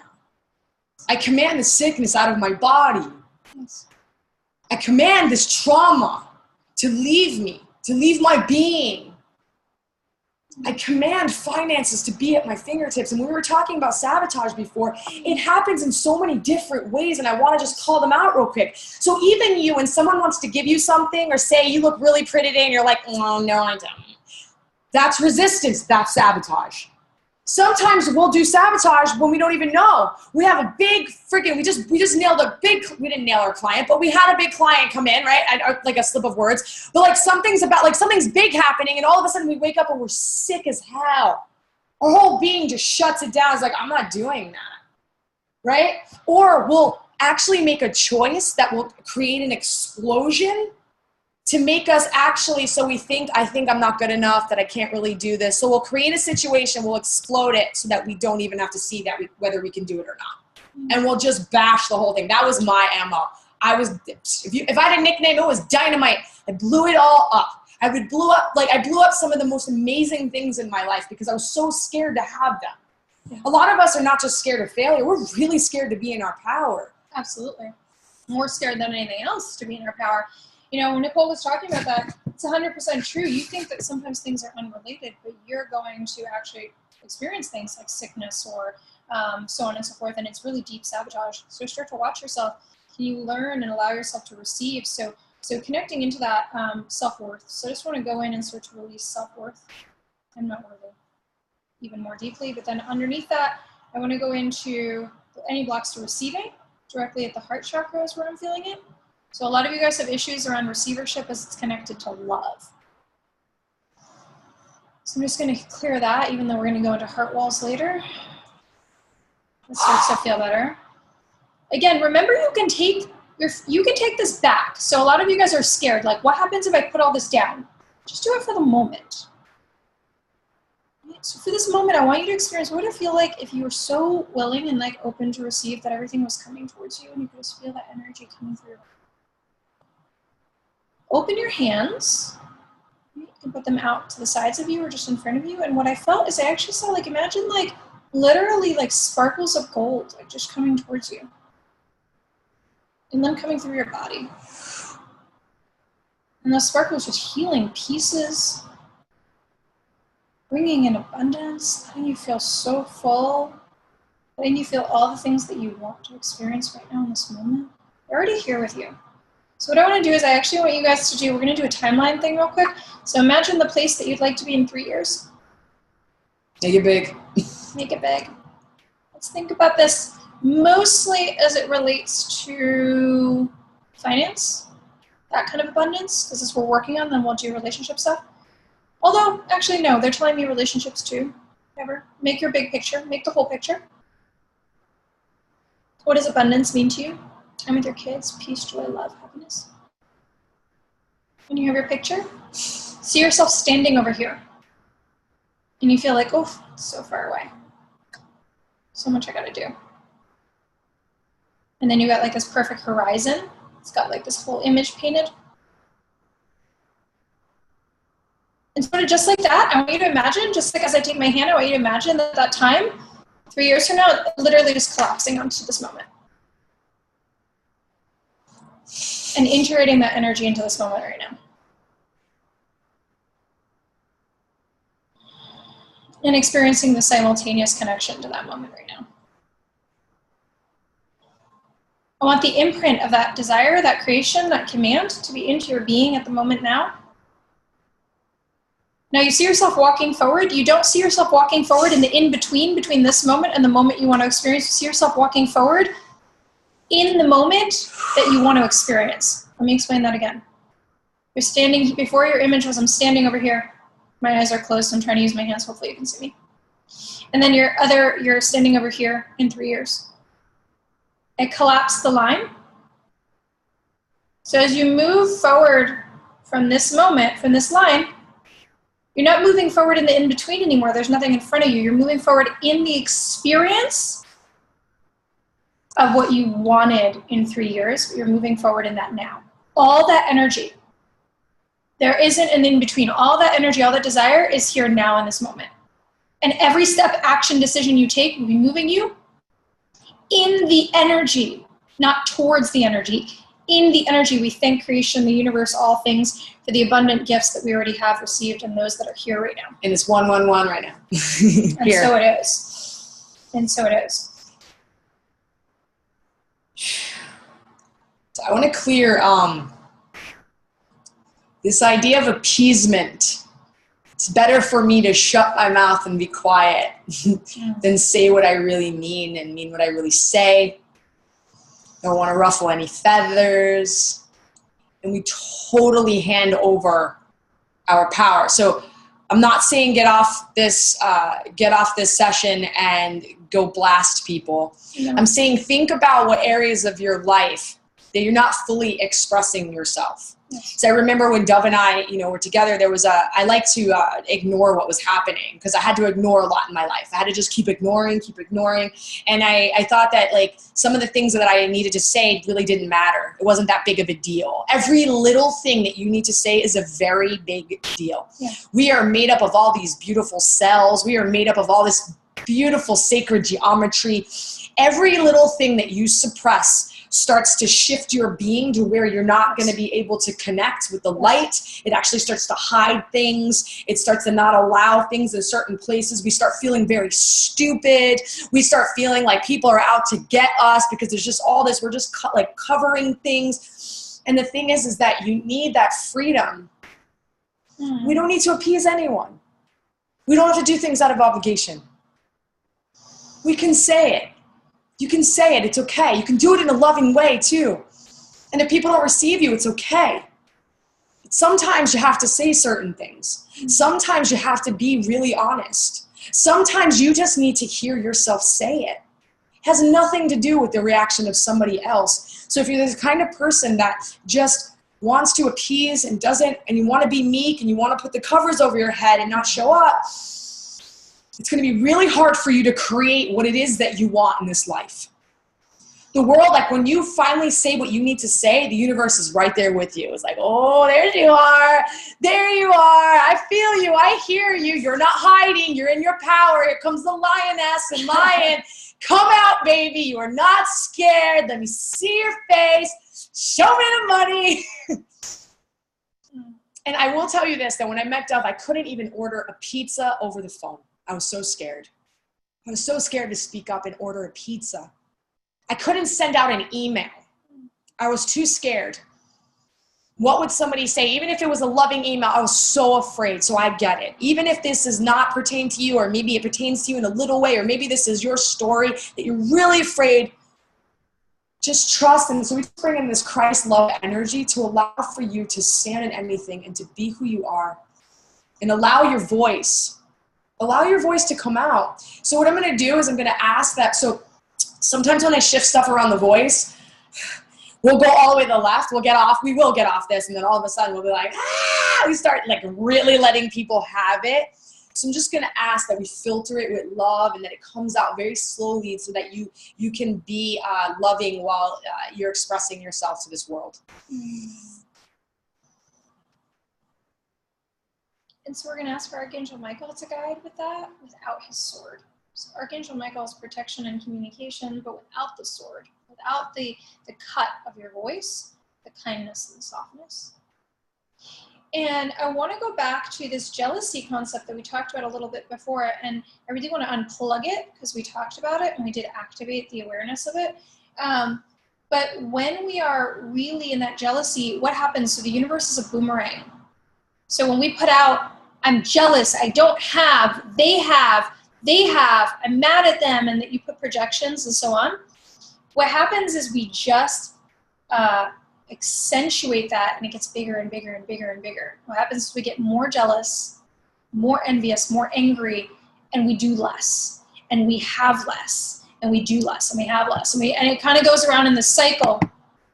So first and foremost, I want to bring golden sort of light into your lower three chakras and just heal and repair and fill those spaces that are hurt. Because it really comes from hurt. And then I just want to clear jealousy energy out of your cells, your DNA, your emotional, mental, subconscious, conscious, superconscious, past and present life. So jealousy came up very intensely for the collective, for the group, those here and those on the replay. It came up very intensely, but in two very different forms. So one is past life energy and present life energy as it connects to low junk. This is the pain I'm talking about. So basement, dungeon and floors. When you've got your basement is full of stuff, your basement's a mess and it's dirty and you've got to go in there and clean it out, it's gonna bring that vibration, right? So the whole house is gonna smell mildewy, it's gonna be gross, right? If there's bugs going into the basement, the bugs are gonna make their way into the house, right? So this is that low vibration stuff. This is your pain, your traumas, childhood abuse. So I'm seeing for some of you guys, I'm seeing a dad abusing. For one of you, I'm getting something super specific, farmhouse, like about 6-7 years old. Really having an impact there where you're learning this idea that you're not going to have things that you want to experience in your life and that other people can be happy, but you are taught that it's not for you and that you're sort of like a bad seed or like a bad nuisance. Okay, so I just want to clear out that impact for whoever that is, and I also want to clear out for anyone else where we have taken from our family, our ancestry, the collective, that we are not good enough, therefore we should be jealous of other people because there's nothing to be. Unhook you again from the victim template. If I'm jealous, it means I feel that I can't create that, or that I'm going to abdicate my power to go into the victim template so that I don't have to be scared and that I don't have to put myself out there, and I can create an excuse, because it's an excuse, that I can't have what other people can. I want to clear that thought form out of your conscious, subconscious, superconscious mind. Unhook you.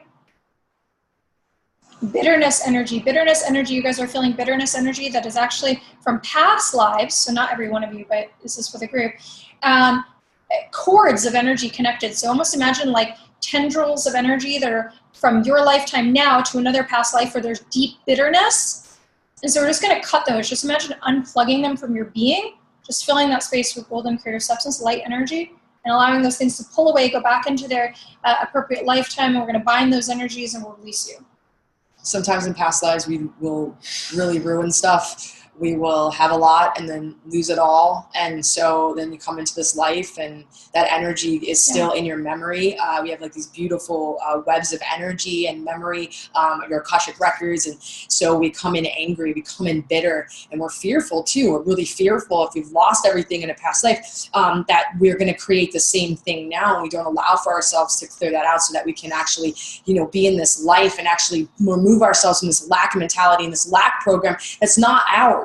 Like, we don't have to be in lack. We don't have to be from paycheck to paycheck. We don't have to be in that place. We have access to actually creating whatever we want. And so it's like we're moving all this stuff out so that we can leave room for you to exceed that place and step into something very new and start to be able to manifest where you're experiencing it so much that you're getting and understanding the flow of like this give and this receivership, which is love, this circuitry, and you are supposed to and are allowed and should have every and anything that you want. That's yours. It's really yours. Yeah. God's that gracious. The universe is that loving and merciful and gracious. Wants you to experience whatever you want to experience. It doesn't matter. If you want a Bentley and you want to have millions of dollars and you want to be a healer too, and you want to, and you can have anything you want. It's okay. There's no judgment in that. Love is no judgment, right? So you're allowed to experience whatever. Maybe you don't want that. You want a real chill, like middle ground, or I'm just going to live in the, whatever that is, whatever it looks like.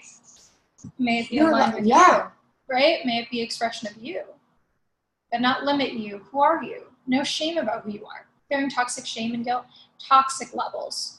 If there's one thing that we need to unplug from now for this new level of our experience, really, I heard so loud, if there is one thing we need to move away from in this new level of experience that you are moving into, this new energy that we are moving into, shame and guilt. I want to clear something, so I keep hearing, but I'm this age and I wasted all this time and I'm so old that I can't do that now. I'm going to create the same thing. And the thing is that it can change right now.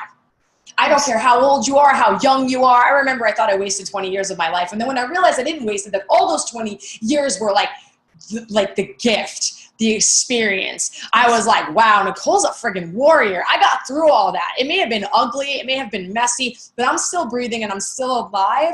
And so just that thought form, I just want to release that, because it doesn't matter how old you are. It doesn't matter where you are. It doesn't matter if you've created whatever you didn't want for the last so many years. Today could be a new day if you say so. Yes. If you allow that in, even just crack the door open just a tiny bit. It's a little bit of trust to allow for maybe something different to happen, the possibility. And then it's like, but if I let go of that thought form, then I have to produce. Then I have to change. Then I have to shift. What the hell does that look like? So I just want to remove that thought form. Ooh, lots of fear. There's lots of fear. I'm tired. A lot of you are like bone level tired, soul level tired. A lot of you have been here since the beginning of this planet, like being formed. You have been here for a very long time, and I honor how tired you are. Like, I feel it. I like want to cry right now. You're exhausted. You're like, I don't want to do this anymore. I am so freaking tired. I just want to bring in so much Durga energy. She's a beautiful deity that has all this love energy, but with a lot of strength, to give you a boost of energy for the rest of your existence in this life form, to allow for you to persevere.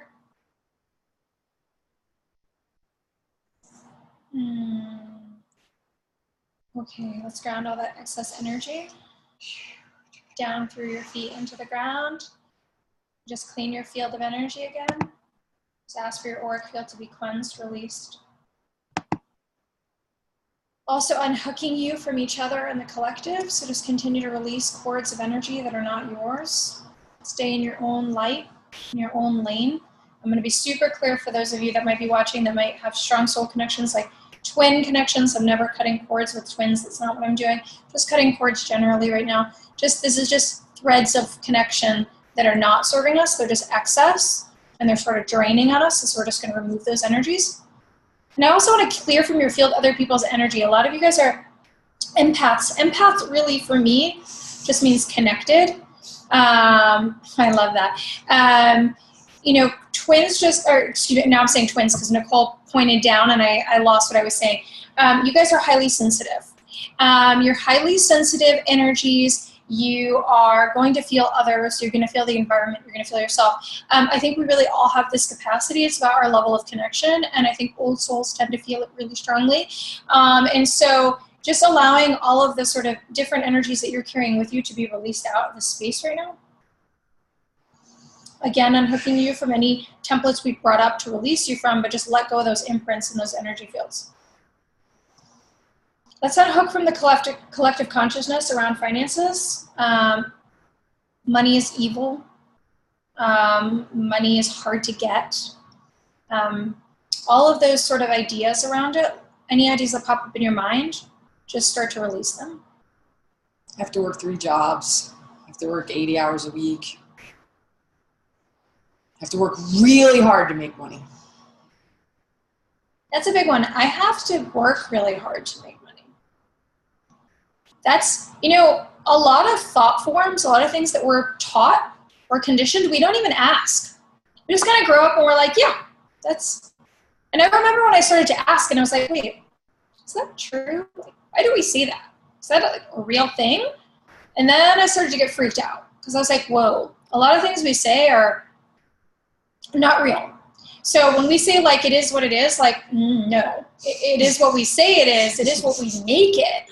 And that's scary because we do that by default all the time. We're constantly defaulting into, oh yeah, everyone says this, so that's no.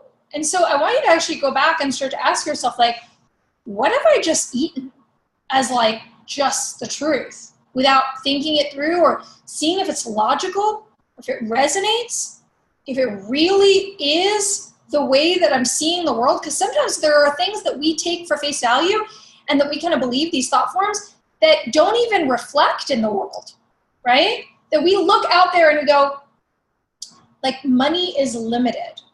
That's not what I see when I look out in the world. Money is very disproportionately segmented. That's closer. Money is limited is not at all a reality, right? And so really watching yourself, money is evil? No. We have darkness inside of us, and we take that energy and we put that into the energy, right? Does it corrupt? No, we have that in us already.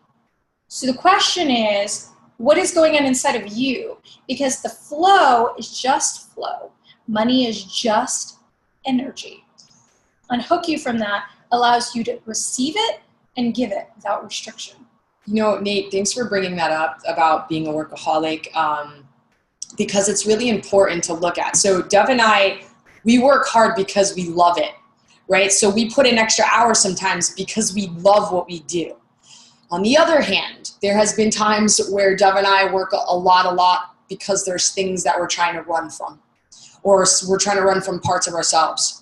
So you have to kind of look at like what the issue is. And maybe you just really love your work, or maybe you're running. And so what I started to do, we started to bring balance. We always need balance in our lives. There needs to be a leveling. So starting to put things in the place of the work hours that you're really going to enjoy, or put things in there that you can kind of allow yourself to get lost in it and kind of play with the balance of it. Again, really, it's going to be different for everyone. But really looking at those things, like, am I running from something? Or like, you know, am I doing what I love? But allowing yourself to have the opportunity to start to do other things to replace that time. Because if you're working a ton, I would never tell you, just balance it out, stop working and just leave it like that. There needs to be a little bit of replacement. It needs to be refined. It needs to be balanced. There needs to be it feels like a dance. Because it's scary to just stop. It's scary because we have all that time that we're working and we're losing ourselves in the work. And then it's like you take it away and it's like there's that space there that needs to be filled with something for you and for all of us. Yeah, and I want to tell you guys too that this is a process. So we're telling you a lot of things. It's not so that you're going to go from one reality to another reality, right? So my favorite thought form was hustle. Right? And so when Nicole's talking about work, she's also talking about our old careers. We've been together a really long time. So for me, my MO was hustle. I was taught to hustle. So I didn't come from a family that went to any university really education much. It was more about arts and creation and so on and so forth. But I wanted to go the traditional way, and I didn't really know how to do it. And so I quickly jumped into the American mentality. So of how do I hustle? And college was hustle, and I hustled really hard. And law school was hustle, because some of you don't know that I'm an attorney, or I was. And so on and so forth. And then, working for a firm, I hustled, right? And so really conditioning myself into this energy of I need to work harder, I need to work harder, I need to work harder. And we're taught that. So, I really want to say to some of you guys that are making this transition, it's a transition. There is a lot of work in the intermediate, right? There's a lot of work in the in-between, between this concept of everything we've been taught and then breaking out of that. It took me years. It took me years to move from hustle to alignment, okay? So this is actually something we work on with people over time, right? From hustle to alignment creates really deep, connected, service-based, like heart-centered, excited, ease and grace money, and ease and grace peace and time and balance that Nicole was talking about, versus constantly jamming the square into a round over and over again and being told that our only problem is we're not hitting it hard enough, right? We're not jamming it in hard enough. Really, it's just not fitting because it's not aligned in some sort of way. So as you're hearing some of these new things, if some of these concepts are new for you and you find that like, oof, that one's gonna be challenging, please also understand that this is designed to be an experience over time. Some of these things are gonna be cleared right away for you. Other things are gonna be things that started to plant a root. We have spent decades working on these things for ourselves, right? And we know that it's a process. And every single time you hear something, it starts the root and it grows, and you'll hear it again somewhere, and you'll do something else, and you'll shift into another layer of it, and another layer of it, and another layer of it, until you get to that point that you want to be at. Yes. So you already had your first breakthrough where you're like, ooh, That hit me. That created a trigger. I'm a workaholic. Okay, that's fine. That's where you are right now because of the belief systems, the culture, so on that you're in, because the American culture is all about that. All about the hustle. You see it all the time. Work harder, grind, right? We lived in New York City. I worked on Wall Street, right? Grind. Whoa, right? The thing about that is that it wasn't a fit. And so my level of success, secret, would never be as big as it is doing what I'm designed to do, right? So the hustle does not always bring us the optimal level of success in our life that we want to experience. And alignment often brings us closer.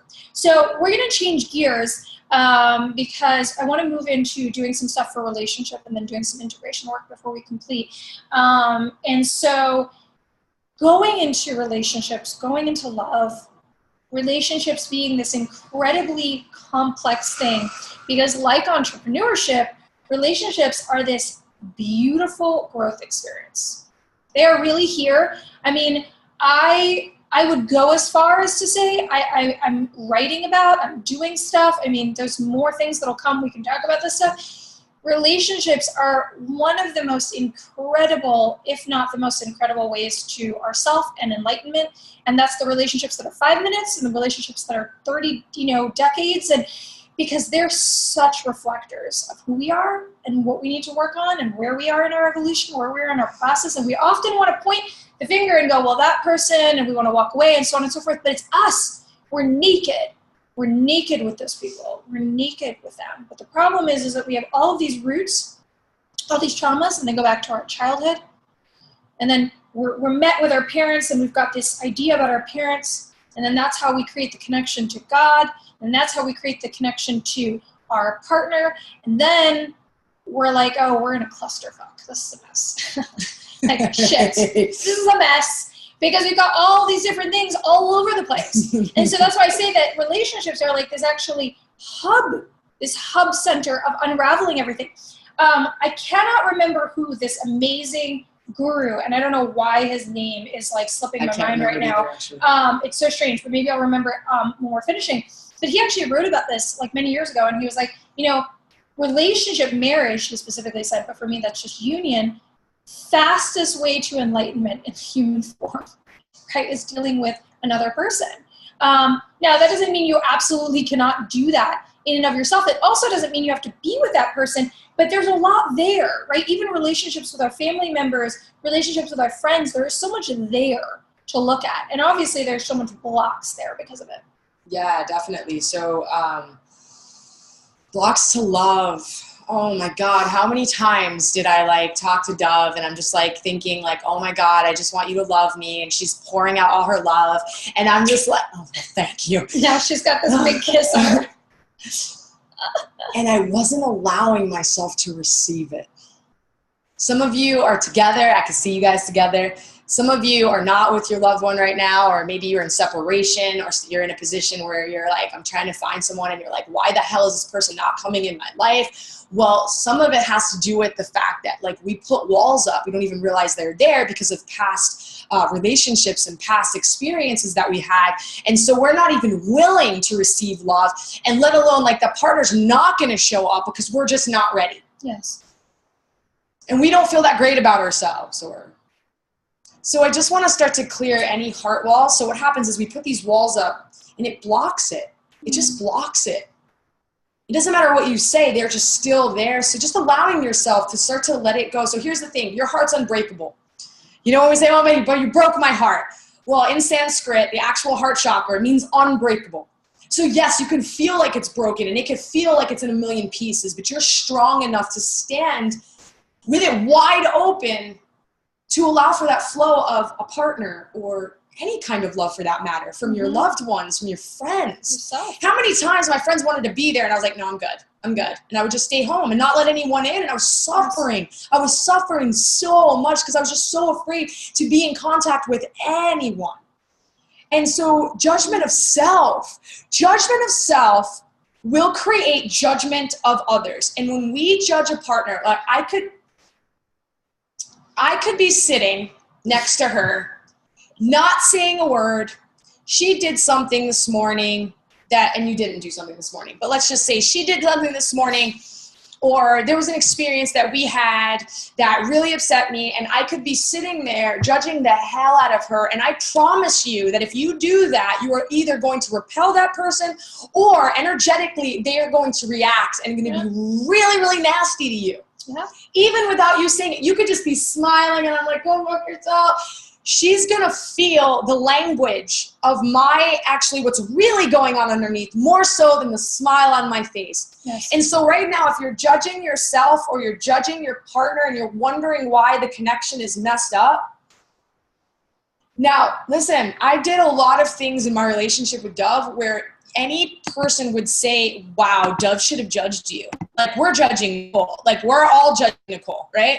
And so my wife was able to not judge me when I was at my worst.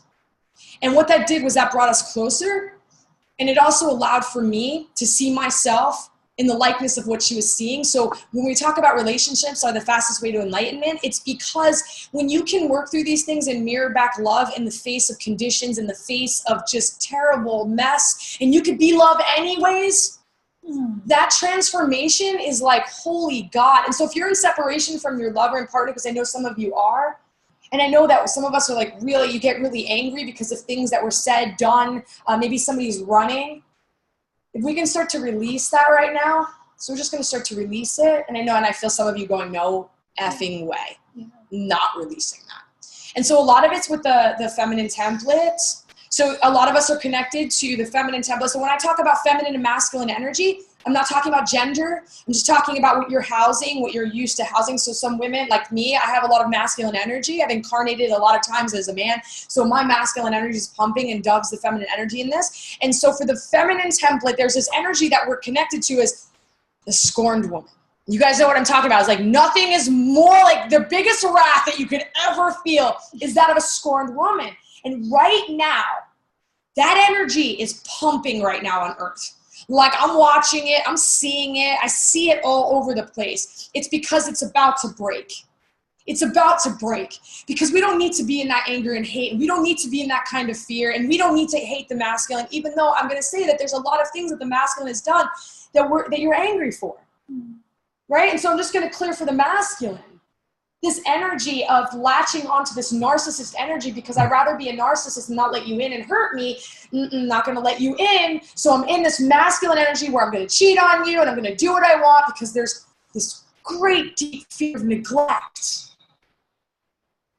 I don't know if my parents are on, they might be on, but I'm going to use my parents as an example. So if you're on, I love you guys. And I've always seen my dad, like, he's this big love ball.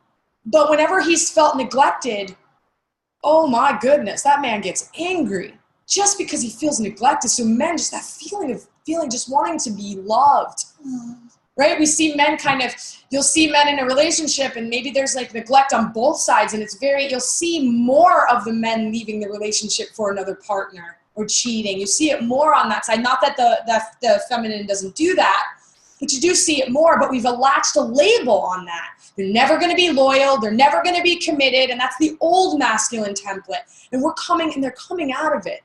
They're starting to come out of it. So even if your partner or your separation partner or the person you're with is doing any of these things, starting to release these labels from them and allow just to see them in their full power. And actually, I'll take the lipstick off your face. I liked it. And I also, Nicole kind of went into the masculine and the feminine. And so again, to be clear, when we're talking about men leaving relationships, I really want to correct that to the masculine leaving the relationships more because it's not about the male-female.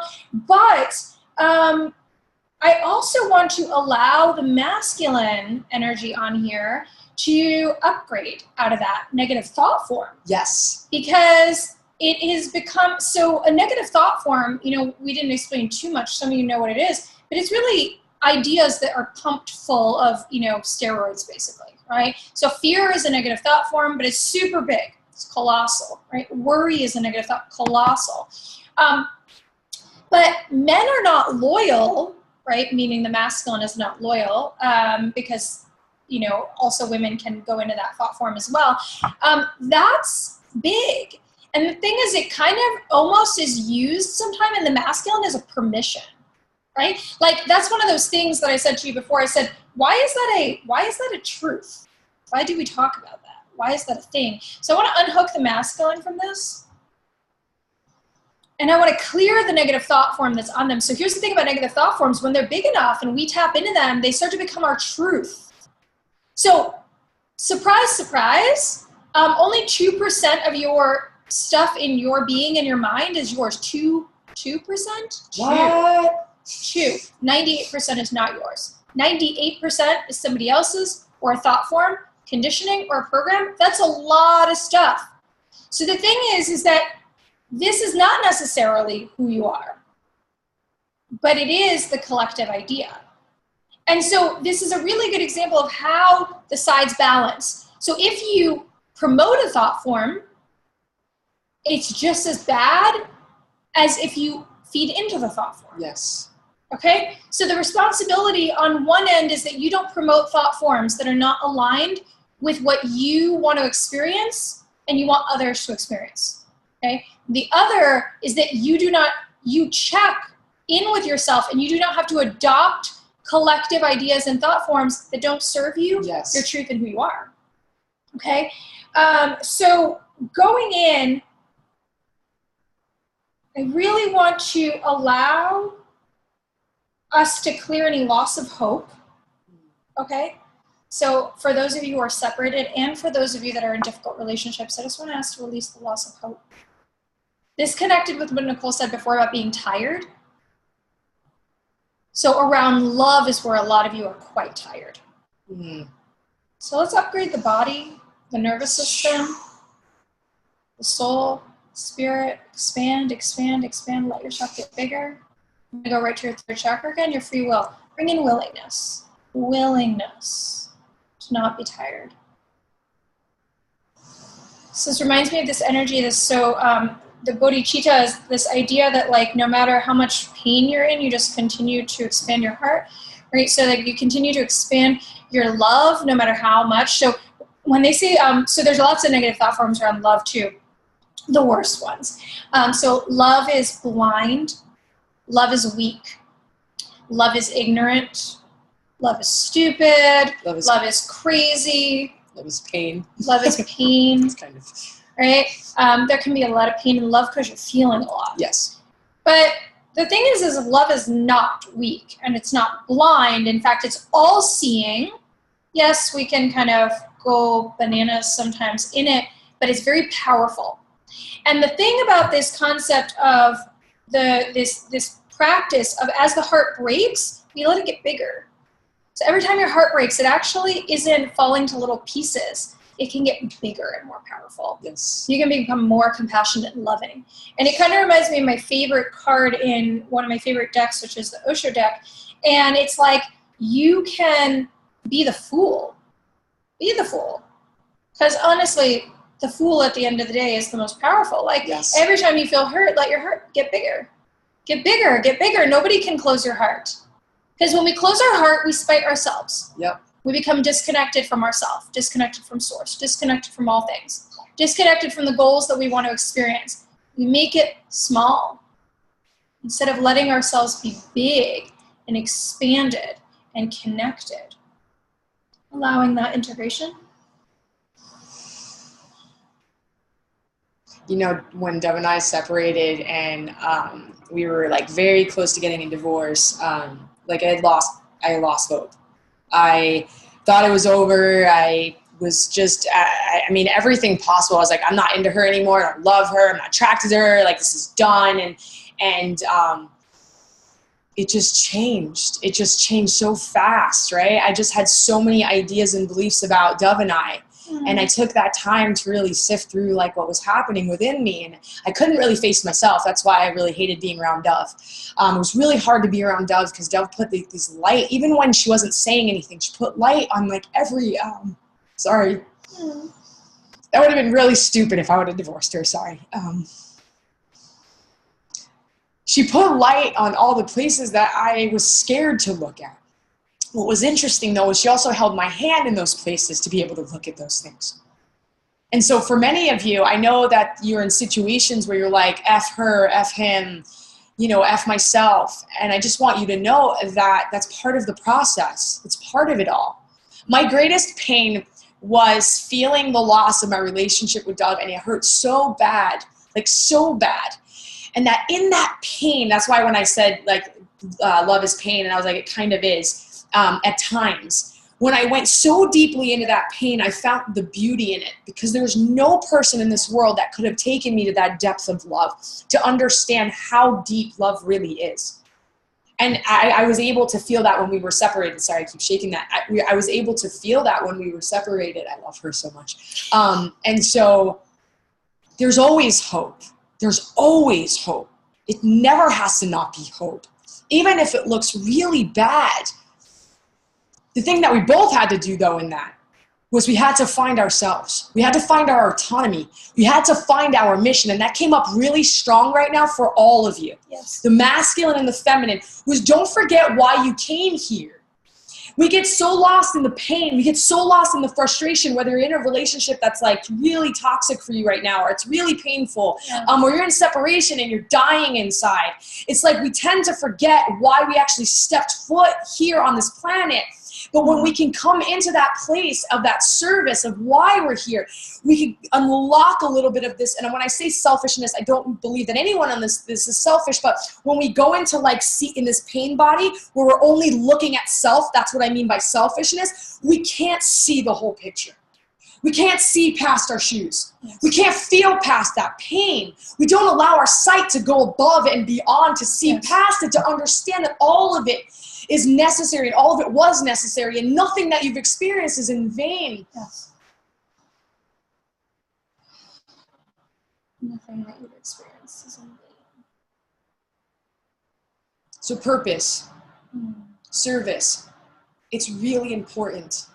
It's really important. If you listen to any big, like all these professional coaches that are really, really famous, they all talk about giving. Tony Robbins talks about giving. He gave his last $20 and then all of a sudden got a check in the mail, right? Like Dove and I have always put in, given money to other people because they needed it and we didn't really have it to give, or still do that at times, right? Give to ourselves when we really don't have it to spend that. And so allowing yourself to serve, allowing yourself to remind yourself, like, why are you here? What do you love to do? And allowing yourself to receive the blessing in that, you know? And for some of you guys, there's this wounds, this unworthiness, the shame of being unworthy for a partner, unable to receive that. And so I just want to clear that. And it's actually interesting because the masculine feels that a lot. The masculine template feels the unworthiness a lot. The masculine template needs the connection a lot. The feminine shows it. They go, I need it. Give me love. Talk to me. And we go, oh, the masculine doesn't care. They're over there just doing their thing. This is the number one correction I make with people in separation. They say, oh, the other person doesn't care, specifically related to deep soul connections. The other person doesn't care. I said, I don't know. Don't compare your insides to outsides of people. Don't compare how you feel inside to what somebody looks like on the outside, because I'm telling you right now, the energy shows the masculine suffers a lot. They feel a lot of unworthiness, a lot of wounds of separation. So I want to heal the wounds of separation for the masculine. And the desire to reject the feminine based on the wounds. So the difference is that the bonding styles are usually different for masculine and feminine. Sometimes they're the same. But the thing is that the masculine tends to push away in preemptive nature to protect self, right? So a lot of negative thought forms that I want to clear that are in this sort of unworthiness template, the masculine template. I'm unable to be faithful. We talked about that. I'm going to fuck it up, so why should I bother? Right? I have to hurt them before they hurt me. It's this preemptive energy. Let's clear these out for the template, masculine as a whole. And even the masculine within you. So understand that your duality of the masculine and the feminine, each and every one of you houses that. So as we clear that, allowing that integration for the two, and clear the fear of being alone in the feminine templates very, very deep. Clear that fear of being alone. Out of the cells, the DNA, the emotional, mental, subconscious, conscious, superconscious. The masculine really needs to feel needed. the masculine is the mover, like the protector, needs to feel like it's needed. And we were watching Comedian, and I don't remember her name.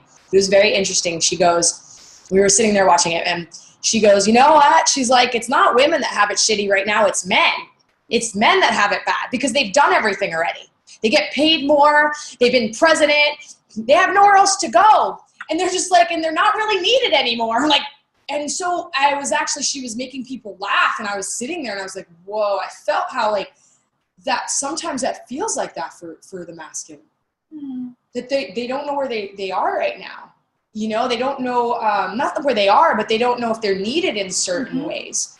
And so, you know, releasing from that at least, because you're so needed. Yes. You are the spark to the movement of everything that's manifested. Your energy is that spark that shoots out the creation. So if you think of the feminine as the womb that also receives, but also the womb that's like, you know, kind of creating, and then all of a sudden the masculine is creating everything. You're really needed, and you're needed now, and you're loved. You're so loved. And as a masculine soul, I needed to accept my feminine energy as well so that I could accept her. I had to accept that it was okay to receive, and that it was okay to bow down to her. Like I remember one week where my guides told me, you have to get on your knees and kiss her feet every day. And I was like, what? Say what? So I did it. I know, sorry. But I did it. I got on my knees and I bowed down to her. And I kissed her feet, and she put her hand on my back, and the first thing that came out of her mouth was, I've never seen you in this much power. She saw like so much power, and I started to cry. Because that's surrender. That's okay to surrender to the feminine. It's okay to love her. It's okay to say how you feel. It's okay to be scared, man. It's okay to not have to be macho all the time. Like, it's okay to let go to that. It's okay to just be. It's okay to fucking cry. It's okay to feel a lot of emotion. It's okay to screw up. It's okay to go back after you've screwed up. A lot of times we screw up and we're so ashamed. And we're so in that ego, like part of ourselves, that we won't go back. Yeah. And we won't be like, I'm sorry. And we won't allow ourselves to sit there and to say we're sorry. We'll just be like, I can't. It doesn't feel good. She's going to reject me. I can't. I'm really sorry though. I'm really sorry though. Being able to see it, allow yourself to see that. So we just clear you being able to be in that new masculine template that is powerful, but that's also surrendering. I remember watching movies where they're like, no retreat, no surrender. There was a specific, I forget the name of the movie, but it was like, you do not surrender. You do not, we're taught to not surrender. And I'm not meaning giving up, I mean surrender to love, man. Just being able just to allow things to just be. Yes. You know, we're talking about manifestation. I think we were talking about in a video, and it's like, sometimes, like, listen, my biggest blessings came when I slowed down. And now right now we're in Mercury retrograde. So it's time to slow down. Everything that you've been working for has already been planted. You've been watering it. It's growing. It's about to come to fruition. It's happening. Yes. You don't have to keep doing. You could stop for a moment, take a break, and watch the flowers grow. Watch the money come in. Watch things happen. Yes. In fact, that is exactly what you guys are going to need to do after this, because there's going to be integration. And that integration is about nurturing, and it is about receiving, it is about slowing down. And you know, when Nicole was talking about that, there's a very important component for the feminine as well, which is not to be in this sort of state of elitism of like, I did it, I did all the work, I'm here, you're there, right? And that energy, it's very rejecting, and it also stops you from receiving. Yes. Right? It stops you from receiving that energy from the masculine. And again, everything we're saying is also happening within you. So actually what I'm going to do now is I'm going to do an upgrade for the masculine and feminine template. So the left side of your body, just going to replace the feminine template within you with the spiritual connected, most high energy, goddess energy, spirit source, intuition, gifts, trust, endurance. Upgrade the masculine template. To be there, to not run, to be able to integrate, to be able to feel your power, to feel your worth, to not feel rejected, to express honestly, to express lovingly. I want you to imagine like a DNA strand in the center of the two energies now through the center of your body. Allow this to integrate Integrate the masculine and feminine. Allow yourself to be one. See the oneness in your body. Understand that as soul, you're androgynous. And there's this beautiful oneness, and we play with these templates as they serve different aspects. Allow ourselves to anchor these, your new upgraded templates, also anchored in for the whole collective. Allow them to be accessible to those who desire. And I just saw like all these places on the map, waking up, brightening up, anchoring those intentions. And I think I'm actually going to do a sealing and all of that. Yeah, and I do, well, no, someone asked, what is the best way to nurture and assist integration in the most beneficial way? So after this, your ego may want to like make up stories. It may want to, because here's the thing about your ego. We have this ego self that tells you that like if you don't protect yourself, you're going to freaking die. And then what the ego does is actually killing you. Yeah, it's like really funny and it's ironic, right? So it's like you're going to want to make stories up after this. You may purge today. You may have some things happen in your life where some doors shut, maybe some friendships shut, some relationships shut, different things and you may be like, oh my God, what happened? Everything is for the highest good. If you pay attention, when one door shuts, I know this saying is corny, but like when one door shuts, let me tell you, there are multiple doors opening already. Because usually when you're standing and you're aligning with yourself, the universe literally just wants to back you up, wants to guide you. So certain things will happen. So what I would say to you is don't judge what's happening.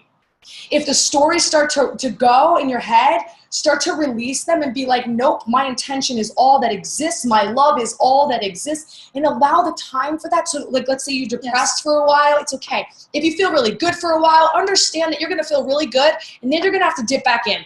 And you're not going to feel good. So it's just, that's the way growth is. It's like a peak and a valley. It's about how you are going to be in the valley, allowing it to just surrender to the process that you're in and just be easy with yourself. Be gentle. You know what I tell people? I'm like, when we do these deep works, treat yourself like a baby. How would you treat a baby?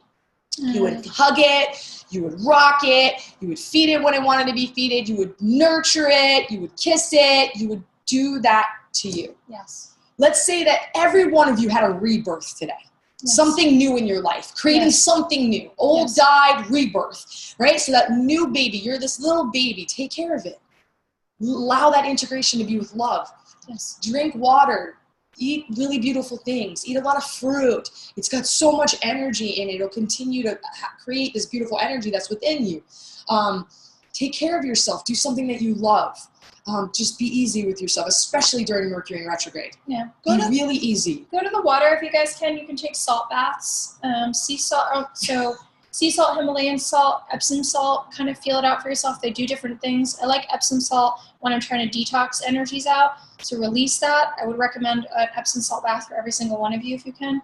If you have an ocean, go to the ocean.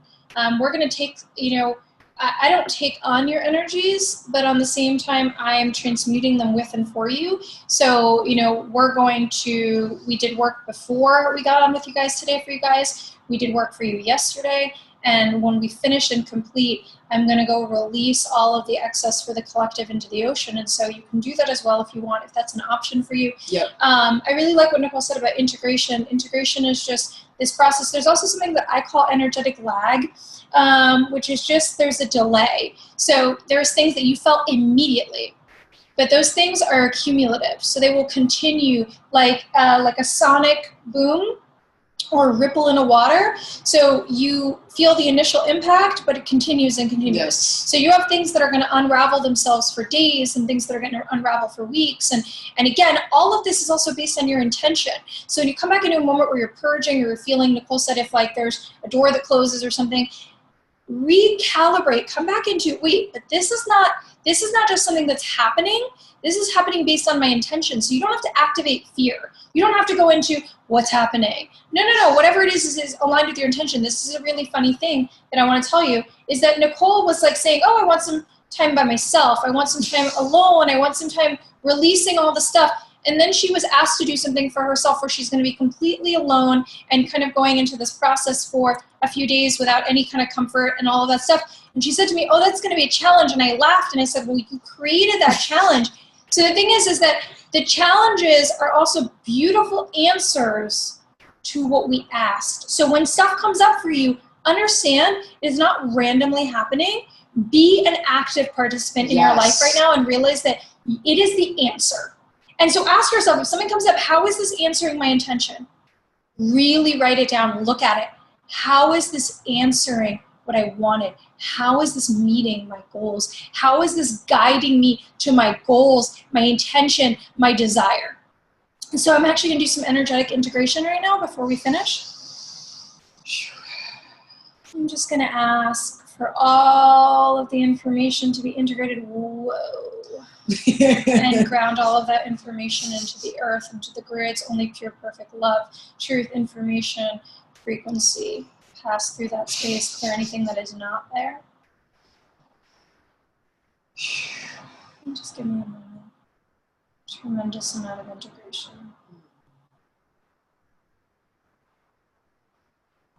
One of you said something and it was related to something else, but you said, do it, we'll all hold you. And it was in a comment, it was related to reaching out to your sacred partner.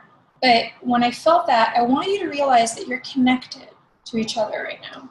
And to those that are coming into the future of this will be connected to this. And to this beautiful circle that we've created, you're not by yourself. So you have these moments where you feel a little bit sensitive or wonky in your process. Like, understand you're not by yourself. You're not crazy. You're not isolated. This is why doing this work in this intense level is so powerful. Doing this work together is so powerful. The more we can connect, the louder the boom. Know you're not by yourself. Allow this to integrate, expand. I'm going to ask to open all of your chakra systems, your meridian systems, upgrade your nervous system, upgrade your adrenals for those of you that are tired, but also just tired from life in general. Open and expand the cord of light from you to Creator God. Open the cord of light from your heart chakra, your root chakra, all the way down into the earth. Allow your auric field to get bigger, brighter, stronger, more protected. And hook you from the grids of your ancestry, from the weight of that family, the past, the lineage, from the weight or grasping of soul groups and extended, allowing you to be in the space, whole, true, perfect, and remembered, connected to all things. And I want to just take a really deep bow to all of you guys. I want to thank you so much, so much for your service to yourself, to each other. We have a very, very clear and very strong mission, which is to allow us to serve as many people as broadly as we possibly can. And what you did is you allowed that to maximize times many, many hundreds of times. Because you came and you shifted the country or the state you were in, and you shifted those people you're connected to. And so we didn't only get the privilege to affect all of you and all of those who will continue to watch this in the future. We had the privilege to affect all those connected and all those, and you bringing all of your light and your remembrance here. And this is really a deep honor because it's why we're here. And I thank you guys for doing that, for having the courage to do that.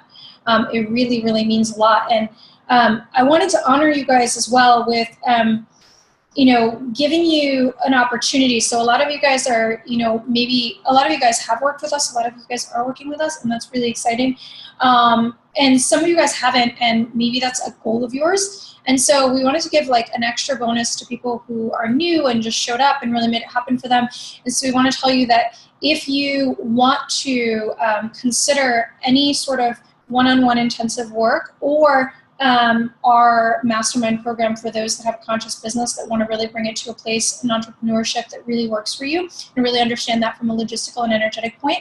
Whatever you paid for your ticket, because it was sliding scale, we'll deduct that from your package. So if it's something that you wanted to do that's like a credit that you have. So this would essentially be free for you, but creating that flow of energetic exchange. So another way that we can offer ourselves to you and just let you know that we're here and we honor the investment that you made, and we'll meet you, right? So Nicole and I are always about meeting you with where you meet yourself. And so anytime someone does invest in themselves and you guys held each other up, You guys bought each other tickets. I mean, this was one of the most beautiful things that inspires me. We weren't sure if we'd ever be able to do this again, and we won't do it again this year, but it really inspires me to create another opportunity like this perhaps next year, maybe obviously with a different setting and tone, but you guys are just absolutely incredible, and you have warmed us in a really beautiful way. Yeah, I see all your messages. Oh my God, we love you guys so much. Yes, go hug your kids, Angela.